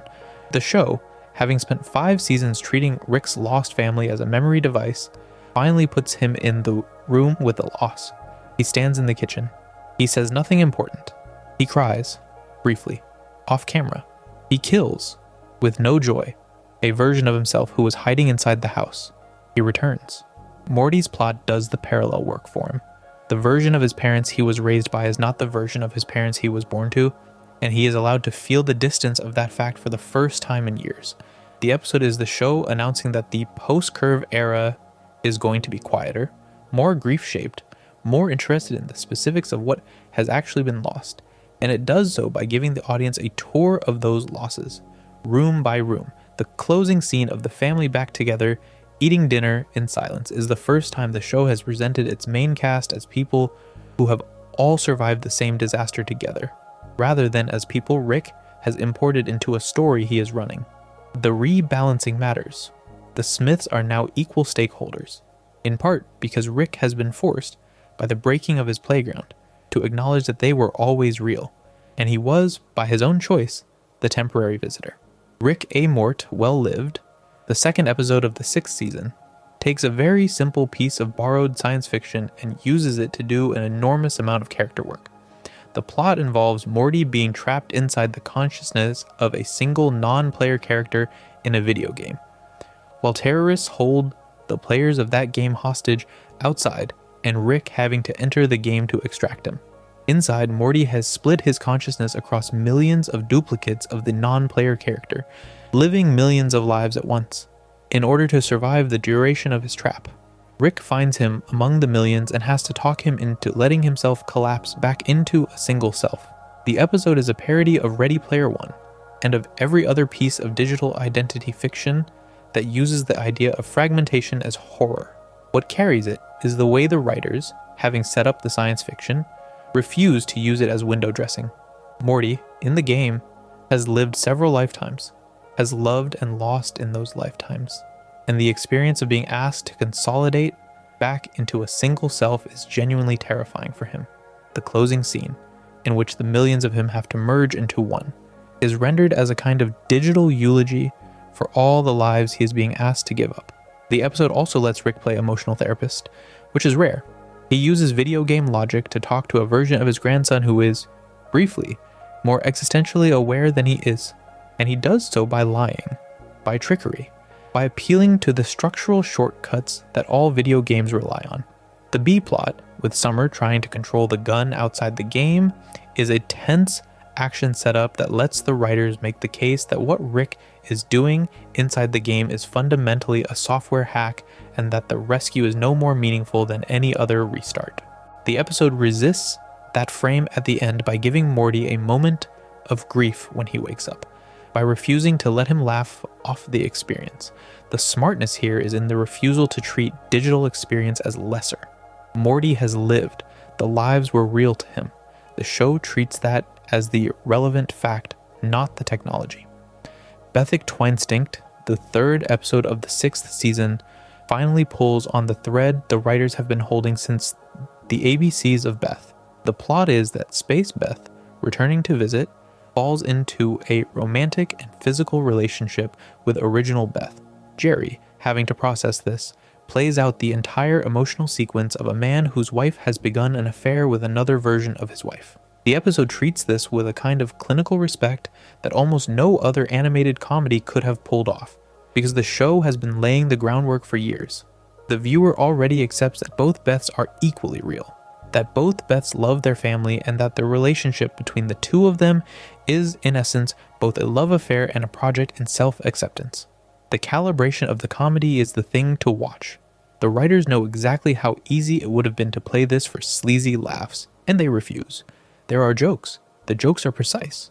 The relationship is treated structurally as a serious examination of what a person is willing to do when they meet a version of themselves who is more honest about what they want. Jerry's response is the part to focus on. He does not react with horror. He reacts with confusion, then with quiet grief, then slowly, with acceptance. By the end of the episode, the two Beths have decided to remain partners but to live separately, and Jerry has decided to stay with original Beth in the marriage they have built. The closing scene is the three of them at a kitchen table eating breakfast as a kind of polycule arrangement, with the show treating that as a stable equilibrium for the moment. The writers' refusal to break the equilibrium is the part that matters. They have made the case, with all the science fiction setup of the previous seasons, that a family is whatever structure its members agree to maintain, and they have decided to let that structure include this odd new shape. There is nothing else like this episode in adult animation. It is a serious treatment of an unserious premise, made possible because the writers refused, for 5 seasons, to undo the Beth clone reveal. Night Family, the 4th episode of the 6th season, is a sleep-adjacent piece of writing that doubles as a parable about labor. The premise is that the Smiths buy a device that allows them to assign their sleeping selves a list of household tasks, so that when they wake up, the dishes are done, the laundry is folded, the floors are mopped, all by their own bodies operating in their sleep. The wake side of the family, accustomed to having the chores handled, becomes happier. The night side of the family begins to suspect they are being exploited. The night side starts a strike, then a labor movement, then an insurgency. The episode plays as a horror film about the way capitalism alienates the worker from the product of their own labor, and it plays it straight. The wake side is asked to negotiate, the wake side refuses, the night side declares war. The episode escalates to a violent standoff in the kitchen, with the wake side and the night side of each family member holding weapons on the other, and the negotiation being held by Night Morty, who turns out to be a better diplomat than Wake Morty has ever been. What gives the writing its weight is the way it takes a sci-fi premise that other shows would have played for one set piece and uses it to make an argument about embodiment, identity, and ownership. The Smiths are being asked by the existence of the technology to choose whether the conscious half of themselves is the only half that gets to negotiate the terms of their lives. The episode refuses to give them an easy answer. The wake side decides to keep using the technology in a reduced form. The night side accepts this, with conditions. The closing montage shows the family wake side and the family night side living in a kind of negotiated shared occupancy of their own bodies, with chores done partly by each. The point the writers are making is that almost everyone in the real world is in some kind of arrangement like this with parts of themselves. That the structure of modern living is a constant series of negotiations between selves that want to rest and selves that want to be productive, and that the Smiths' literalized version of this is just a clearer version of what most adults are already doing. That is, again, an enormous amount of moral argument packed into a half hour about sleepwalking. Full Meta Jack Rick, the 7th episode of the 6th season, takes the meta thread that has run through the show since Never Rick and Morty and pushes it as far as it can go. The plot involves a meta layer of reality where characters in fiction become aware of their own fictionality and try to escape. Rick is hunted by writers, by tropes, by readers, by genre conventions made flesh, and has to fight his way out of the narrative apparatus that produced him. The episode is loud, fast, structurally complicated, and full of fourth wall breaks. It also doubles as a writer's room confession about the show's own tendency to use meta as a defense mechanism. There is a sequence late in the episode where Rick, having reached the highest level of the meta hierarchy he can perceive, finds himself in a room that looks like a sound stage and is informed by a voice off camera that the show could end here if it wanted. The voice asks Rick whether he wants the show to end. Rick refuses. He drags himself and the rest of the cast back down through the layers of meta to the ground level of the world they have been living in. The refusal itself is the argument. The show is admitting, on the record, that it has the option to stop at any moment, and that it is choosing not to. The choice is not framed as triumphant. It is framed as a kind of weary commitment. The writers know that meta is a way of avoiding the work of telling a story, and they are saying so, on screen, in the form of a Rick episode. The closing minutes of the episode after the meta layers collapse are spent in the garage, with Rick and Morty sitting together quietly. And the show is making the case that the truest thing it can do is keep returning to that garage, no matter how many narrative escape hatches it builds for itself. The smartness here is that the episode rewards both the viewer who came for the meta puzzle and the viewer who came for the relationship at the center of the show. And it does both without sacrificing either. The meta is the wrapper, the garage is the gift. Analyze Piss, the 8th episode of the 6th season, has one of the most uncharitable titles in the show's history, and almost everything in the episode is in serious conversation with itself. The plot kicks off as a parody of superhero origin stories. Jerry becomes the unwitting target of a costumed villain called Pissmaster, whose entire shtick is what it sounds like. Pissmaster is, frankly, a sad man. He has been dismissed by every hero in the city. Jerry, refusing to be intimidated, defeats him by sheer normalness. Then, in a moment of unexpected empathy, decides to help the man retire from his life of crime and rebuild his identity. Rick refuses to participate, on the grounds that no superhero he knows would ever stoop to negotiating with a villain like Pissmaster. The B-plot involves Rick going to Dr. Wong, his therapist from Pickle Rick, and trying to convince her that he is fine. He is not fine. He has been ducking the issue of his missing wife and daughter for years, and the conversation he has with Wong is one of the most quietly written exchanges of dialogue in the show. She does not let him get away with deflection. He does not blow up at her. By the end of the episode, the writers have braided 2 stories about emotional rescue. Jerry's rescue of Pissmaster ends in failure, with Pissmaster taking his own life after Jerry publicly outs him, in good faith, to the world. The episode does not flinch from this. It treats Jerry's well-intentioned outing as a failure, as a violation of someone who was working out how to rebuild, and the closing minutes of the Pissmaster plot are grim. Rick's session with Dr. Wong ends, by contrast, with him being told to stop pretending his pain is unique. The 2 endings are meant to be read together. Jerry has hurt someone by trying to save them too publicly. Rick is being asked to save himself in the most private possible setting. The episode argues, by editing, that intimacy with help, the willingness to be helped in a room with just one other person, is the actual brave thing, and that the parade of heroism is, in its way, more cowardly than not engaging at all. That is a hard thing for an action comedy to say. The episode says it without raising its voice. A Rick in King Mortar's Mort, the 9th episode of the 6th season, takes the King Arthur legend and turns it into a piece of writing about ethical contracts and historical inertia. The premise is that Morty stumbles into a Knights of the Round Table style organization that has been pulling swords out of stones for centuries, and discovers that the swords are sentient and have been used by generations of knights to do increasingly questionable things in their name. The sword cult, which the writers treat as a not very subtle parody of older male organizations whose initiation rites involve genital sacrifice, takes itself extremely seriously. Morty, who only wanted to be a knight, ends up being asked to make a vow that he cannot, On inspection, agree to.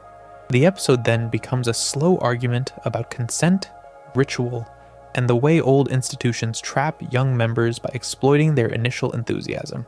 The writers play out the slow grind of Morty's disillusionment with care. He came in starstruck. He leaves with a clearer view of how power is laundered through tradition.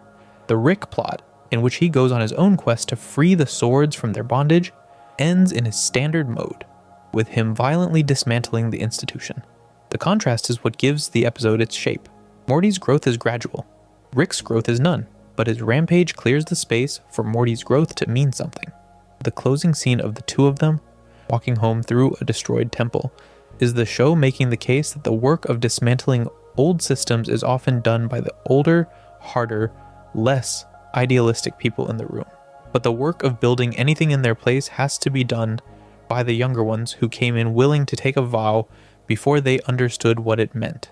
That is, again, a piece of literary writing that the show is allowed to make because it has spent 6 seasons earning the audience's willingness to read it that way. The season 7 premiere is impossible to talk about without addressing the production reality around it.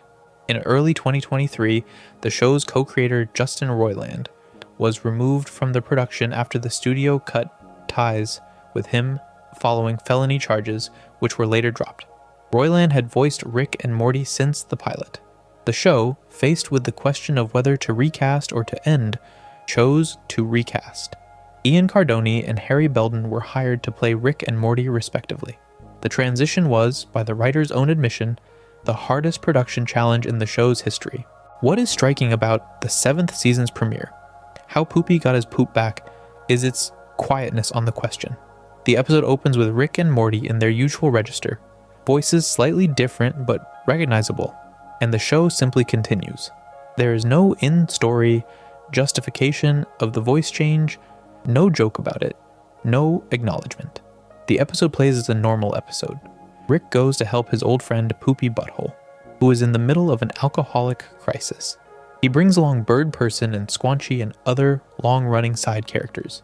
The crew has to walk Poopy back from the edge. The restraint of this choice is what makes it land.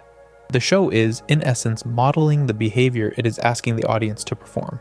The new voices are not commented on. The friendship is what is being centered. The episode treats Poopy's slow climb back to function as a parable about the way long-term friendships rebuild damaged members. By the end of the episode, Poopy has been pulled back into life by the people who loved him, and the show has communicated indirectly that it has decided to keep going by leaning on the relationships that have always been its actual engine. That is one of the most quietly intelligent production decisions the show has ever made. The voice transition could have killed the show. The writers, by refusing to draw attention to it, gave the audience permission to keep watching. Unmortricken, the 5th episode of the 7th season, is the closing of the largest single plot thread the show has ever sustained.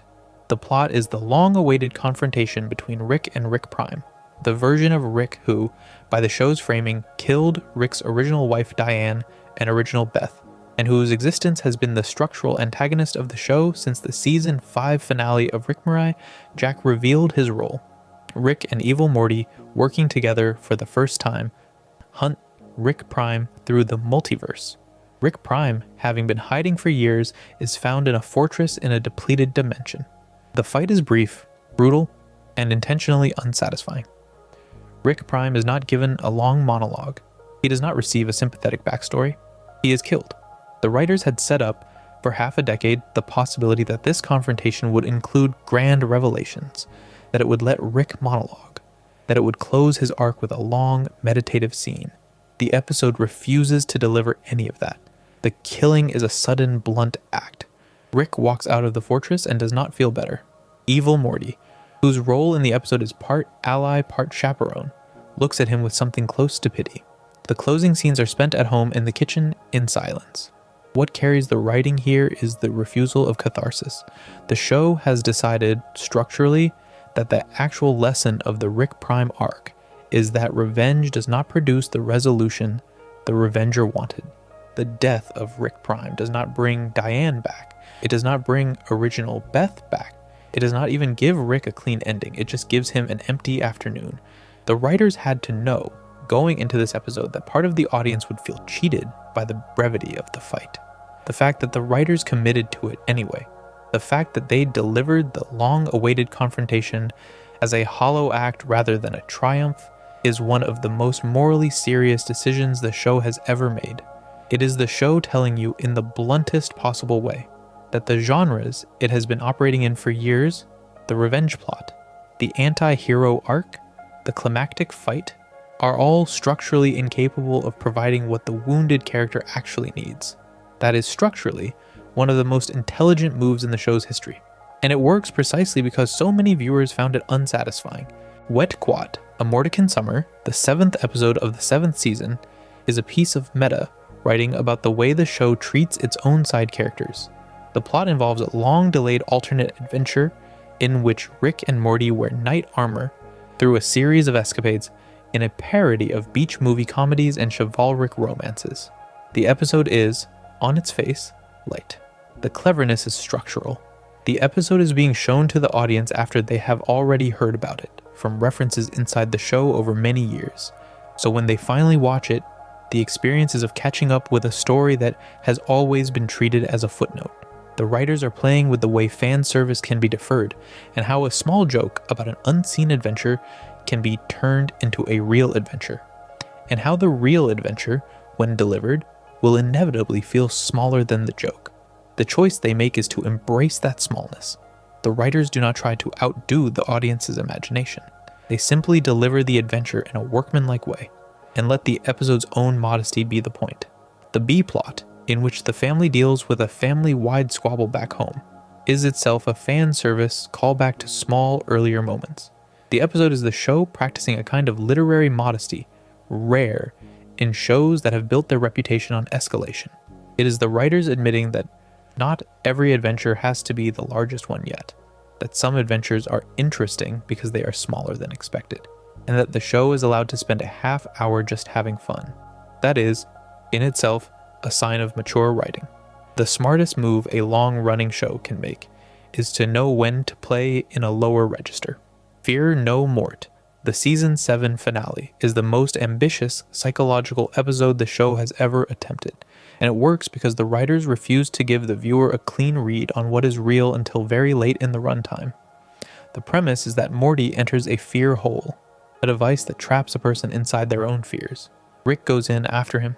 The two of them inside encounter Morty's fear of being trapped in a fake life that is convenient and pleasant, but is not really his. The fear hole gives him a beautiful girlfriend, a small idyllic home, and a life with no conflict. The viewer, watching, is meant to suspect almost immediately that this is a trap, because the show has been trained for years to make viewers suspect that. The fear hole, knowing this, lets Morty figure out that he is in a trap and lets him escape. He returns to the real world. Except, by the end of the episode, the writers have planted, with great care, the suggestion that the real world Morty has returned to is, itself, another layer of the fear hole. The episode does not resolve this. It ends with Morty back in the garage, asking Rick if any of what he is currently seeing is real, and Rick refusing to answer in a clean way. The structure of the episode is what gives it its power, the way it is built to make the question unanswerable. The writers are arguing, by demonstration, that the experience of paranoia about being trapped in an unreal life is not solved by the discovery of a clearer reality, because the clearer reality is always susceptible to the same paranoid frame. The episode is, in its way, a piece of cognitive therapy disguised as a horror story. The argument it makes is that the only way out of the recursive paranoia is to choose to act inside whatever frame you currently occupy, with the people who currently occupy it with you, and to stop trying to escape the frame entirely. That is a piece of philosophical writing that lands harder than almost any equivalent live-action drama on the subject. And it lands because the writers refuse to clear the question up. The closing scene of Morty back at the dinner table, looking at his family and choosing to be present with them, despite his uncertainty, is the show making its final argument about intelligence. The smartest thing a person can do, the show is saying, is to live inside an unverifiable life, as if it were the real one. Rickshank Mort, the 6th episode of the 6th season, is one of those episodes the show drops into the middle of a season to remind the audience that it can still pull off a clean, ethical parable in 22 minutes. The premise is that the dinosaurs have come back, not as monsters, but as intelligent, peace-loving beings who have arrived to lift the human race out of its environmental degradation, to terraform a healthier planet, and to model a higher form of ethics for the rest of us to learn from. The dinosaurs are kind, gentle, multicultural, and competent. The humans embrace them. The Smiths embrace them. Rick alone is suspicious. The dinosaurs are too good. Their gifts are too generous. Rick tries to find the catch, then, when he cannot, tries to provoke them. The episode then pulls a series of twists. The dinosaurs are revealed to have been cursed in their previous life, doomed to be perpetually hunted by an asteroid that arrives every few thousand years to wipe them out. The asteroid returns. The dinosaurs vanish, taking some of the family's joy with them.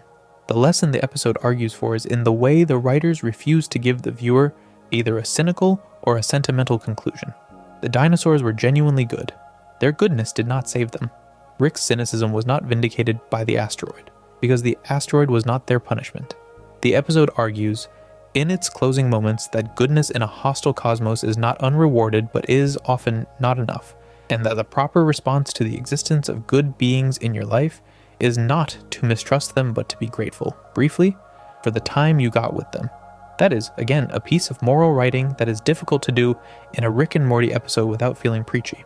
The reason it works is that the show frames the entire thing as a parody of a single piece of dinosaur fiction, and lets the parody hold the ethical content lightly enough that the viewer does not notice they are being lectured. That's a Mort. The 4th episode of the 7th season presents one of the most upsetting premieres the show has ever committed to, and uses it to make a quiet point about the ethics of consumption. Morty discovers that the spaghetti Rick has been buying for the family is made out of the bodies of suicide victims from a particular planet, where the culture of that planet has determined that, by some accident of biology, the pasta produced from their bodies is the best in the universe. The reveal is delivered without warning. The family has been eating this spaghetti for years. Morty is horrified. He convinces Rick to take him to the source planet to demand changes. The planet, encountering interest from off-worlders, becomes a tourist economy built around its suicide industry, and the result is that the rate of suicides skyrockets, because more people are now incentivized to die for the pasta market. The episode plays out as a slow horror at the inevitability of this market. Morty's good intentions, applied at scale, accelerate the very thing he was trying to stop. What gives the episode its weight is the willingness to follow the second-order consequences of his moral intervention. The episode does not let him walk away with a clean win. The closing scenes are of the family back at the dinner table, no longer eating the spaghetti, while the camera pulls back to show that the planet is still producing it, still feeding it to others. Rick eats his spaghetti silently. The episode is the show making the case that ethical consumption inside an exploitative system is, by structural design, very difficult, and that the right response to discovering that something you love depends on the suffering of others is not always abstention. Sometimes the abstention makes things worse. Sometimes it is the act of becoming a customer who knows that is the only honest move available. The show is not endorsing eating the spaghetti. It is refusing to give Morty the satisfaction of his own moral neatness. That is, again, an enormous moral argument compressed into a half hour, and it is delivered without any speech, simply through the choice of where to put the camera at the end. The Jarek Trap, the 2nd episode of the 7th season, takes one of the show's oldest jokes, the joke that Jerry is the dumbest person in any room, and turns it inside out for an entire episode. The premise is that Rick and Jerry, while messing with a device in the garage, accidentally swap minds. Rick is now inside Jerry's body, and Jerry is now inside Rick's body. The first 10 minutes of the episode play the swap for the obvious comedy. Rick, in Jerry's body, has to wear a tie and go to a job. Jerry, in Rick's body, gets to enjoy the power of being the smartest being in the room. The second half of the episode does something quieter.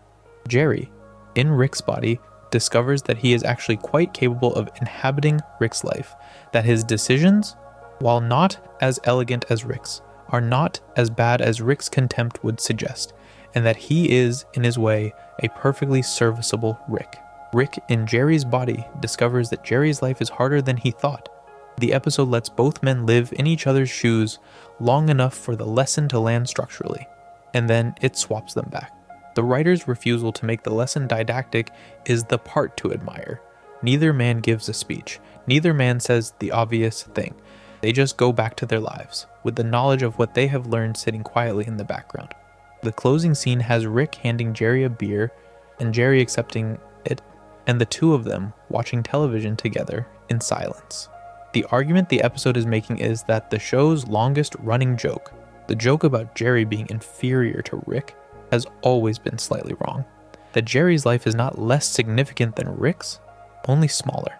And that the gulf the show has built between them is not as absolute as the show has been treating it.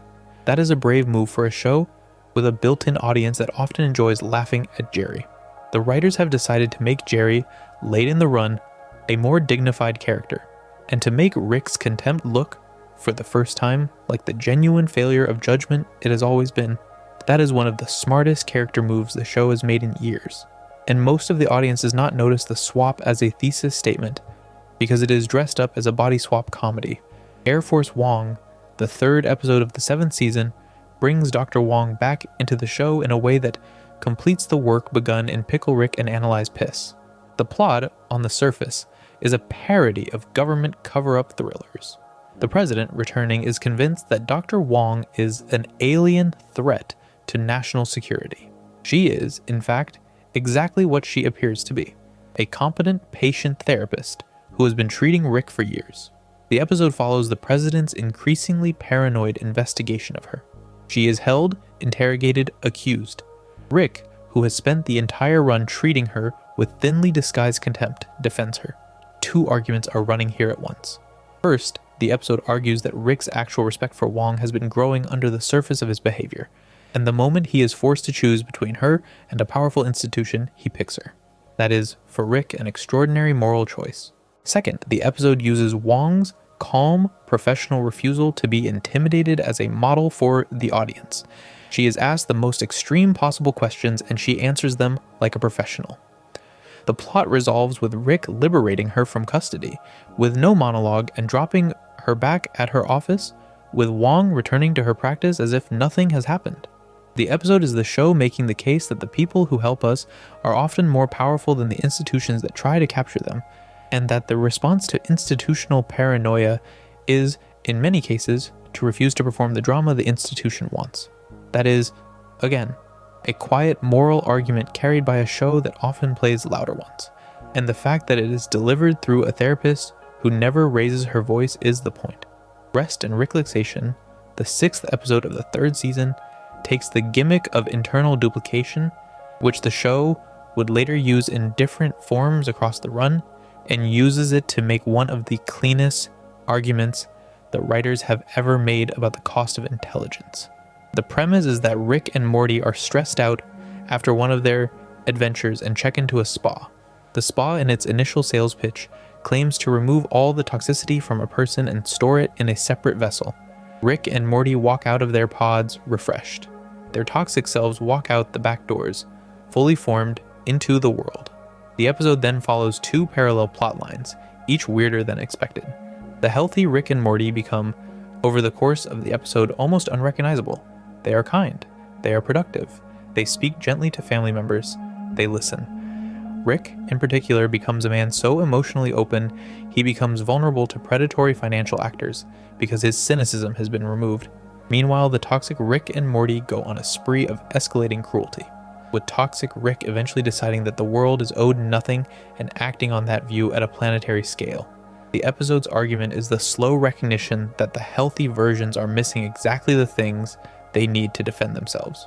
The toxic versions are, in a horrible way, also missing the things they would need to engage with the world humanely. By the closing minutes, the writers have made it clear that neither version is a complete person. Rick and Morty have to reabsorb their toxic selves, on the understanding that the parts of yourself you would prefer not to have are also parts of yourself you cannot function without. The precision of the argument is what carries the writing. The show is making the case that intelligence is, in the end, partly the result of psychic friction, that the cynical edge of a smart person is what gives them their grip on reality, and that to remove it is to remove the thing that lets them survive. That is not a fashionable argument. It is also a true one inside the show's frame, and the writers commit to it with no hedging. The closing scene of the reintegrated Rick standing in the garage, drinking, slightly tired, slightly meaner, slightly more alive, is one of the most exact character beats in the run. Gotron Jarrus's Rickvangelion, the 7th episode of the 5th season, weaponizes the giant robot genre to make a very pointed argument about the family unit. The plot involves Rick assembling a giant robot made of smaller giant robots in a parody of Voltron and several other mecha shows. The pilots are the Smith family. Each member of the family has to operate a single component robot, and the synchronization between them determines whether the giant robot functions. Jerry, who has been written as the family failure for most of the run, turns out to be the keystone pilot whose calm and reliability hold the formation together. The episode plays out as a sustained action piece while making the case that the family functions, mechanically, only when Jerry's particular emotional steadiness is allowed to take a central position. The B-plot, with Rick obsessed with the production of more robots, becomes a parody of the way technology entrepreneurs scale projects past the point of usefulness. What the episode pulls off is a real synthesis. By the end, the show has done two things at once. It has reaffirmed Jerry as a load-bearing member of the family, and it has indicted Rick for the way his intelligence keeps scaling past the systems that need to contain it. The closing scenes are quieter than expected. Jerry, after saving the world, does not give a triumphant speech. He simply parks his robot in the garage and goes inside for dinner.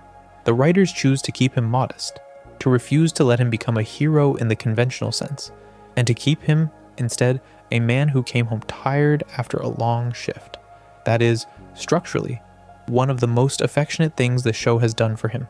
It is also one of the most pointed arguments the show makes about the inversion of intellectual hierarchies. The smartest pilot in the formation is the one with the fewest ideas about himself. Childrick of Mort, the 9th episode of the 4th season, takes one of the show's most uncomfortable premises and turns it into a character study of Rick's neglected parenting. The plot is that Rick has accidentally fathered an entire civilization of children on a sentient planet he had a one-night relationship with years before, and the planet wants child support. Rick, refusing to acknowledge them, drags the family to the planet for a series of escalating confrontations. The episode plays as a Star Wars and Old Testament pastiche, with Rick alternately treated as a god, a war criminal, and a deadbeat dad. What lifts the writing here is the way the writers refuse to let Rick out of the obligation. The civilization he produced is real. The children he fathered are real. He owes them, by any reasonable moral system, some form of care. He gives them none. The episode lets him win the immediate conflict and lose, structurally, the argument the episode has been making. He returns home with no plan to revisit the planet, and the writers let the viewer carry the weight of his refusal. Jerry, by contrast, gets a quiet B-plot, in which he adopts a child of the planet and treats him with care for the duration of the episode. The contrast is the point. Rick fathered a civilization and abandoned it. Jerry temporarily adopted one child and was, for the time he had with that child, a present parent.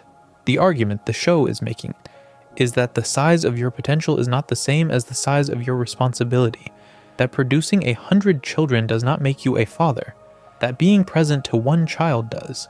That is, again, a moral argument carried by editorial framing rather than dialogue. The smartest moments in Rick and Morty are often the moments when the show refuses to give Rick the moral credit he is performatively chasing, and Childrick of Mort is one of the more direct examples of that refusal. Rick Dependence Spray, the 4th episode of the 5th season, is the show's most absurd setup and one of its more pointed political readings. And the contrast is the trick. The plot is, at risk of summary, that Morty's sperm is accidentally weaponized by Rick's tampering, fertilizes a horse population, and produces an army of giant sentient incest horses that march on Washington and threaten the human race. The episode is, on the surface, a series of gross-out gags. It is also a parody of national emergency procedure. The president, the military, and the Smith family are pulled into a war room where the joke is not the absurdity of the threat, but the seriousness with which the institutions respond to it. The episode is, in essence, an argument about the way bureaucracies treat absurd problems as a serious test of their procedure, regardless of the absurdity. What rescues it from being a one-note gag is the way the writers refuse to use the gross premise as an excuse to be morally lazy. The horses are treated by the script as a real enemy. The military's response is treated as plausible. The Smith family's contributions to the resolution are treated with the same gravity as in any other action episode.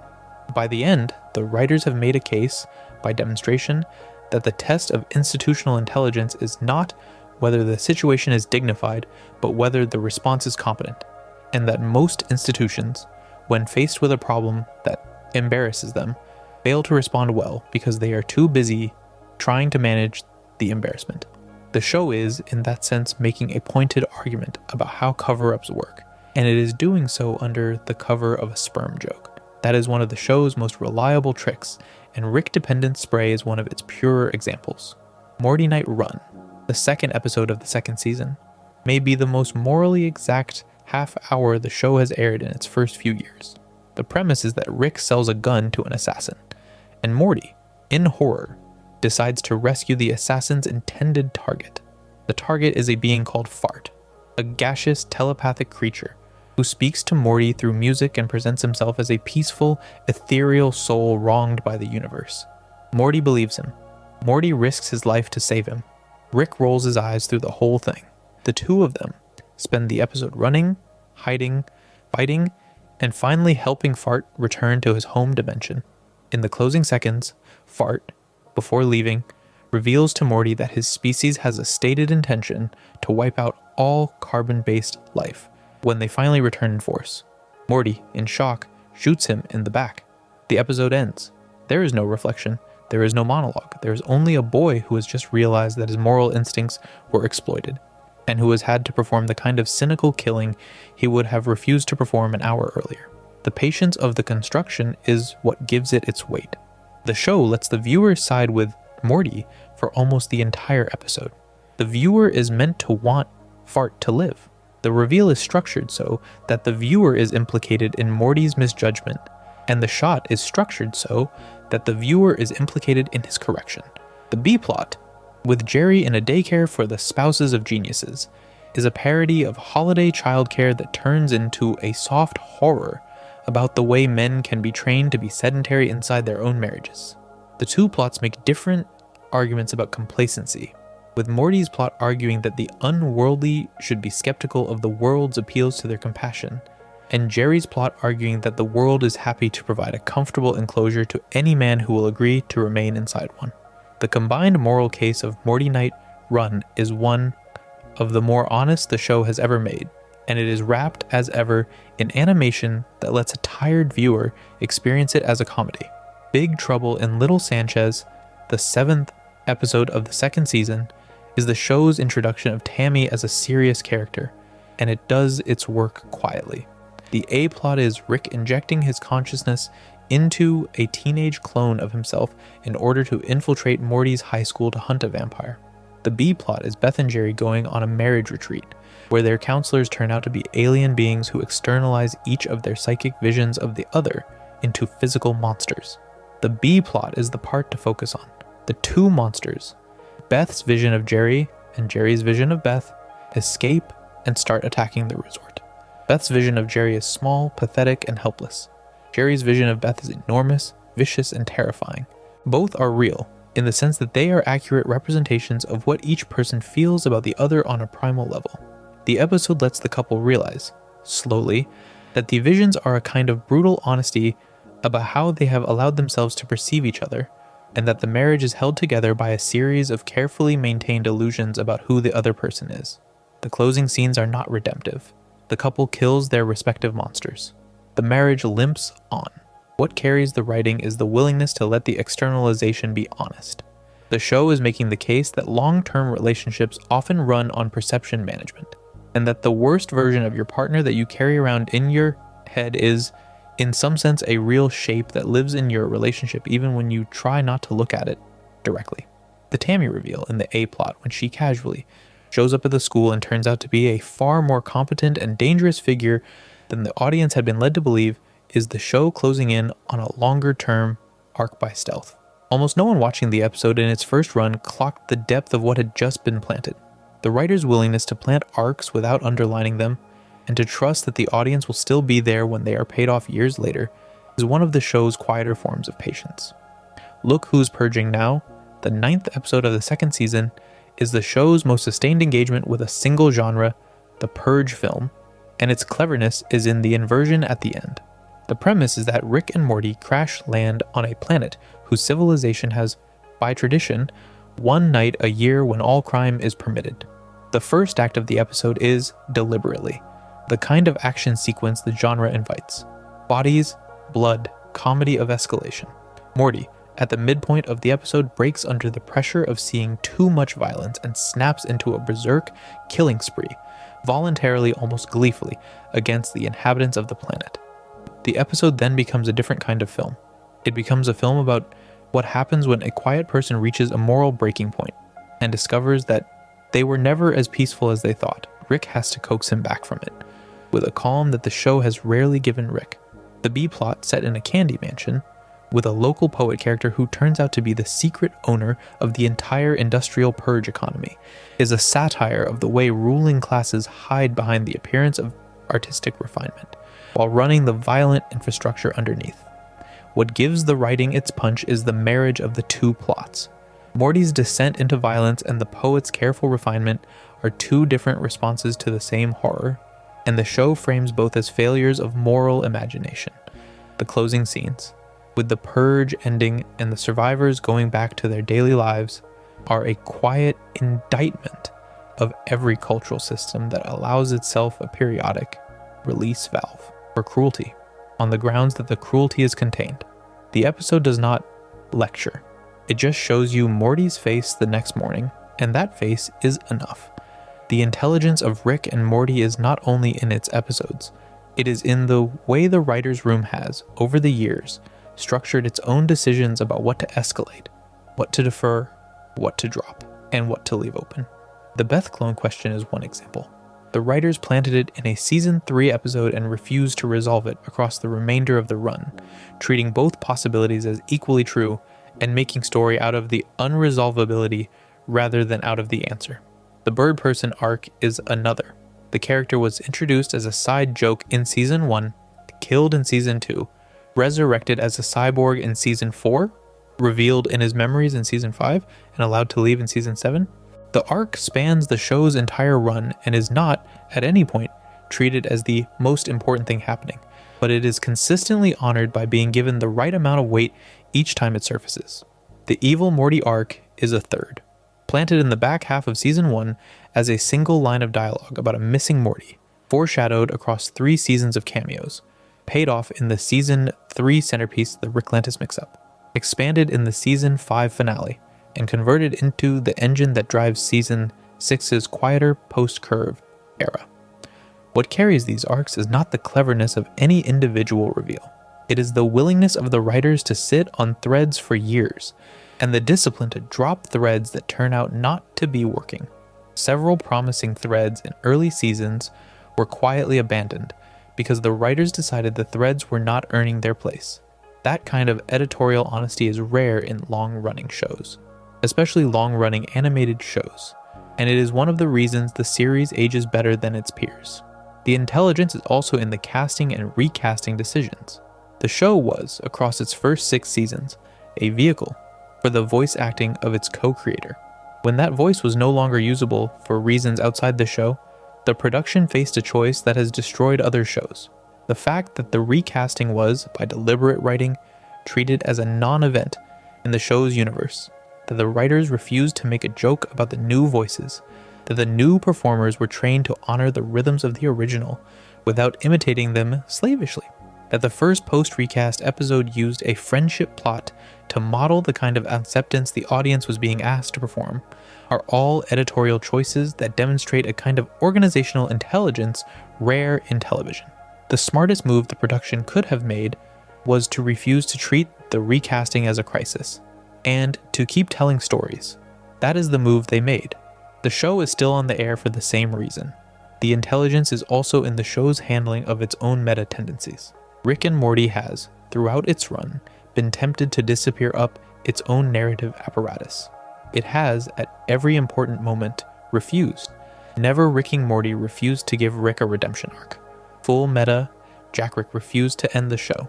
Fear No Mort refused to clarify which reality was the real one. In each case, the writers made the choice to keep telling stories rather than to collapse into self-reference. That is a discipline that comes from confidence, rather than from arrogance. Most shows, given the option to disappear into meta, take it, because meta is easier than continued storytelling. The fact that Rick and Morty keeps coming back to the garage, the kitchen, the school, the therapist's office, the backyard, the family dinner table is the most intelligent recurring choice the writers make. The garage is not a wrapper. The garage is the gift. The intelligence is also in the show's willingness to let its characters be wrong. Most television teaches viewers to root for the protagonists by making the protagonists correct in their major decisions. Rick and Morty refuses this. Rick is wrong, frequently, in ways that matter. Morty is wrong often in ways that hurt other people. Beth is wrong about herself, and the show keeps reminding her of it. Jerry is wrong about almost everything, and the show, late in the run, allows him to be right about some things, but always in a small register. Summer is wrong about her own sense of importance for several seasons before she learns to be wrong about smaller things. The writer's room argues by example that intelligence is not the same as being correct, that the act of being wrong and accepting that you were wrong is itself a form of intelligence, and that any character who cannot do that is, by the show's definition, less smart than the characters who can. Rick is, by that metric, often the dumbest character in the room. The show says so repeatedly, by refusing to let his maneuvers feel like victories. The intelligence is also in the small recurring choices. Beth, in several episodes across the run, builds her own equivalent of a Rick gadget out of materials available to her, and the show treats her builds as evidence that she has inherited her father's capability without his pathologies. There is a moment in season 3 where she calmly threatens a man with a device she has constructed by herself, and her tone is steady, and her aim is good, and the show simply lets the moment land without underlining it. Beth has always been the smartest member of the family who is not Rick.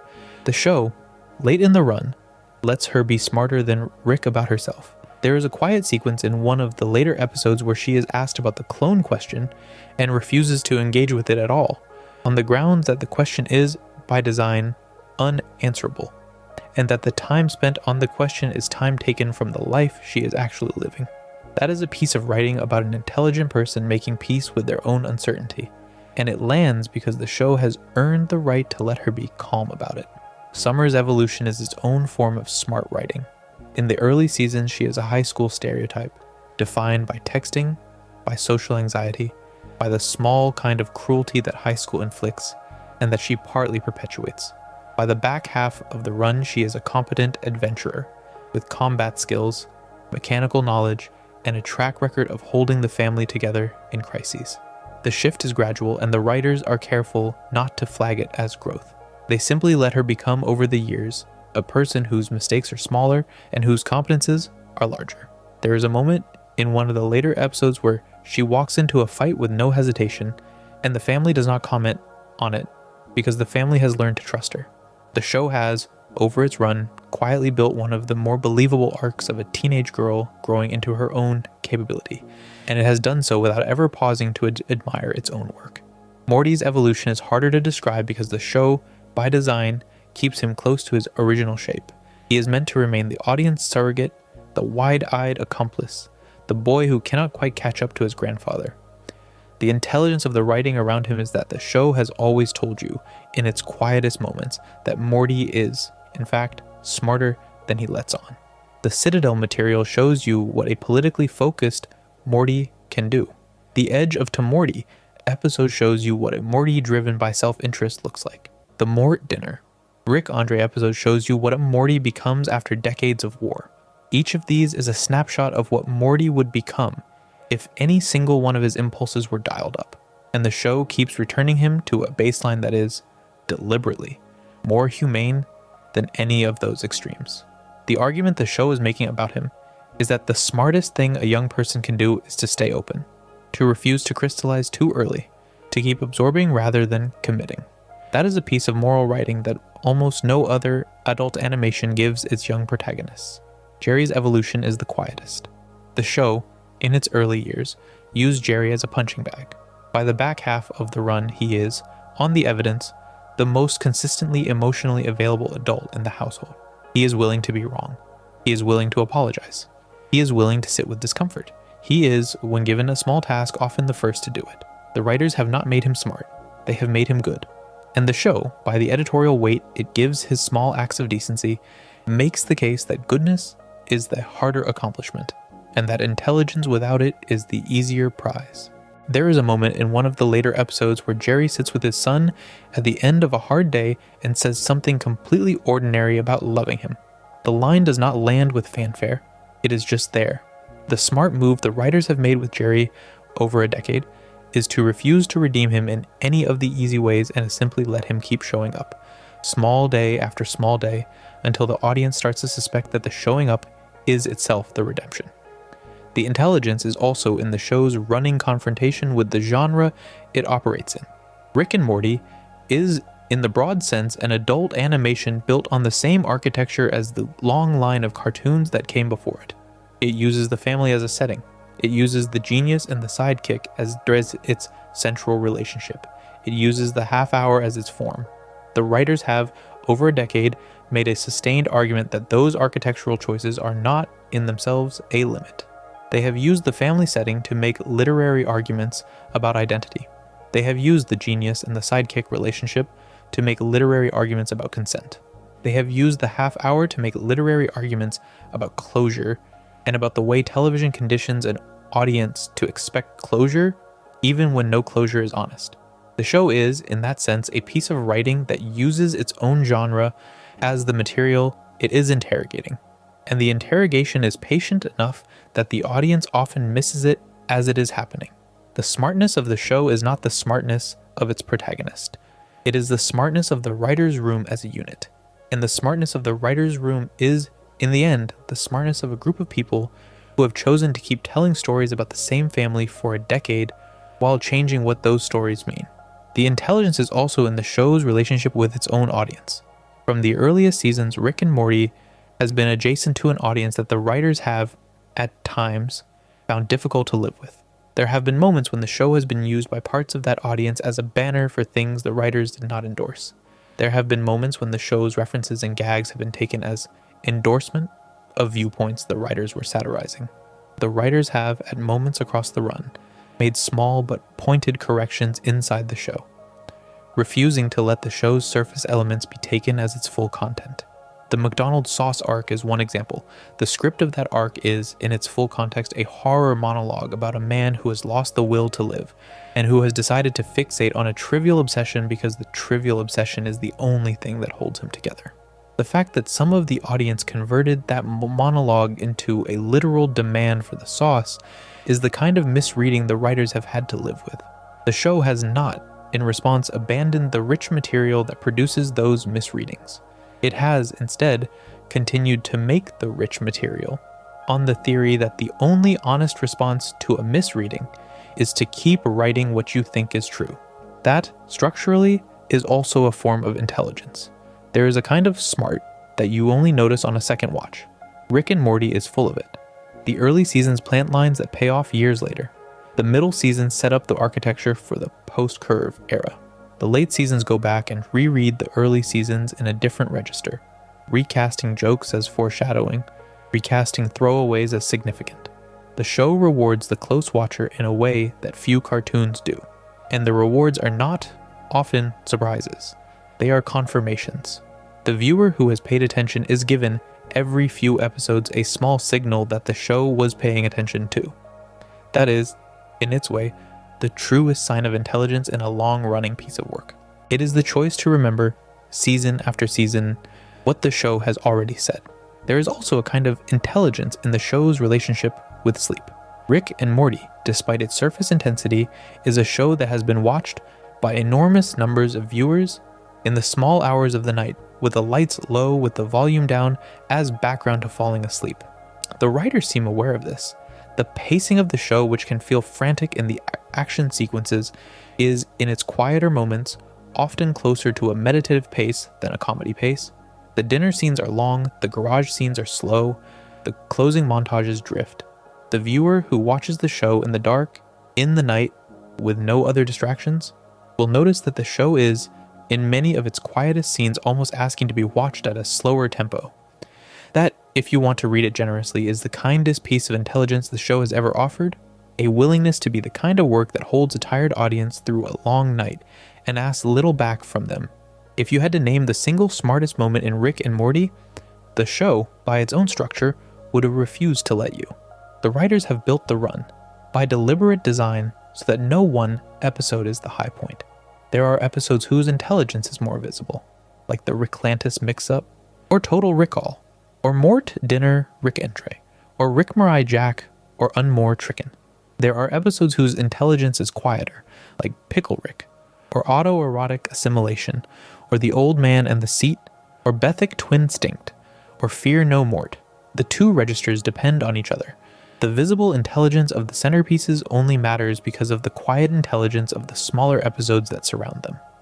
Take any of the famous twists out of the surrounding texture and the twists feel hollow. Take the surrounding texture out from under the twists and the texture feels meandering. The smart move the show has made for a decade is to put both registers in conversation with each other and to refuse to choose between them. That is what makes the show, on rewatch, feel like more than the sum of its parts. If you had to name the single smartest moment in any particular character's life, the show would also refuse you. Rick's smartest moment is not the moment he dismantles the Federation. It is, depending on the scene you choose, the moment he sits in front of a botched suicide device in autoerotic assimilation, or the moment he listens to Dr. Wong in Pickle Rick, or the moment he kills Rick Prime in Unmore Trickin' without feeling better. Morty's smartest moment is not the moment he refuses fart in Morty Night Run. It is, depending on the scene, the moment he sits next to Summer on the porch in 60 Minutes, or the moment he chooses Jessica's hand on the doorstep in Mort Dinner Rick Andre, or the moment in Fear No Mort when he sits down at the table without an answer to the question, and stays anyway. Beth's smartest moment is not the moment she accepts the clone deal in the ABCs of Beth. It is, by the show's argument, the moment she stops asking which one of her is the real one, somewhere across the later seasons, and gets on with her life. Jerry's smartest moment is not the moment he defeats Pissmaster. It is, by the show's argument, the smaller moment in Gottrin Jerry's Rick Vangelion, when he parks his robot and goes inside for dinner. Summer's smartest moment is not the moment she becomes a competent fighter. It is, by the show's argument, the moment she stops needing to be told she is.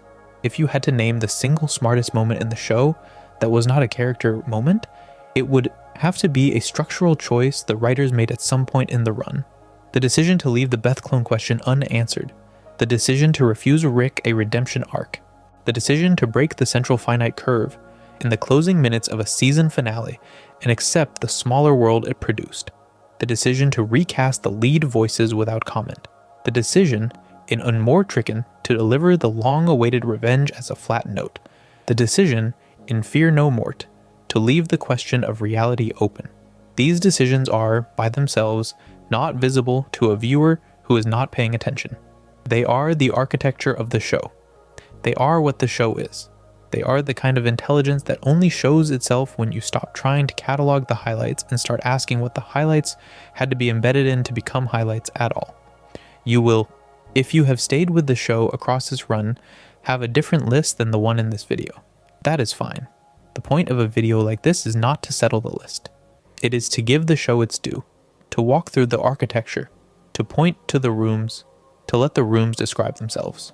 The smartest moments in Rick and Morty are the moments where the writers have refused the easier option. The harder option is, by design, the option that the show has trained itself to take. That training is the most intelligent thing in the show, and it is also the most invisible. You only see it on rewatch. You only see it when you start to notice the choices the show did not have to make. Somewhere across all of this there is a quieter argument the show keeps making, episode by episode, about the nature of intelligence itself. It argues that intelligence is not the same as cleverness. that cleverness can be performed by people who have no interest in being good, and that intelligence in any meaningful sense includes the willingness to be moved by what you understand. Rick is the cleverest character in the show. He is, by that definition, not always the most intelligent. The show is full of moments in which a character with less cognitive horsepower than Rick makes the more intelligent decision, because their decision takes into account a wider field of consideration. Dr. Wong is one of them. Jerry, in his small register, is one of them. Bird Person, in his quiet steadiness, is one of them. Beth, when she stops fighting her own uncertainty, is one of them. Morty, on his best days, is one of them. The show is making the case, by long demonstration, that intelligence is partly the willingness to live with the people around you on their terms rather than yours, and that the smartest people in any room are usually the people who have decided not to make the room about themselves. If you are still here, lying in the dark, drifting, you have given a long stretch of your night to this show. The show would, if it could, want you to do exactly that. It is, in the end, a piece of work that respects the viewer who watches it slowly, in the quiet, with no other plans. The smartest moments in Rick and Morty are not the moments that make you sit up and gasp. They are the moments that make you, after the fact, in the long stretch of time after the episode has ended, in the small hours of the night with your eyes closed, remember the show fondly and want to come back to it. That is what good work does. That is what the smartest moments in this show have always been doing. They have been earning your return. They have been making the case, gently, that a strange and absurd cartoon about a drunk genius and his grandson is, in its way, a piece of literature that deserves the time you give it. So that is the list, more or less as best as a single video can make it. It is incomplete. Any list of the smartest moments in Rick and Morty is incomplete, because the show has been producing them for years and will, if it keeps to its current pattern, produce more for years to come. The episodes that have aired since this video was recorded will, by the show's standard, contain more of them. The decisions the writers are about to make in the next seasons will, by the show's pattern, be the kind of decisions that you do not notice the first time and that reward your patience on the second.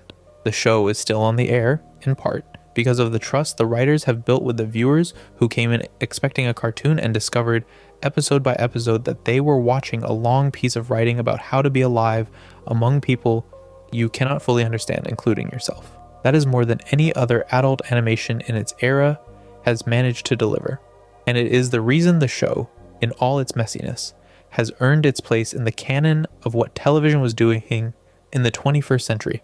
If you enjoyed the video, make sure to subscribe, and I'll see you in the next one.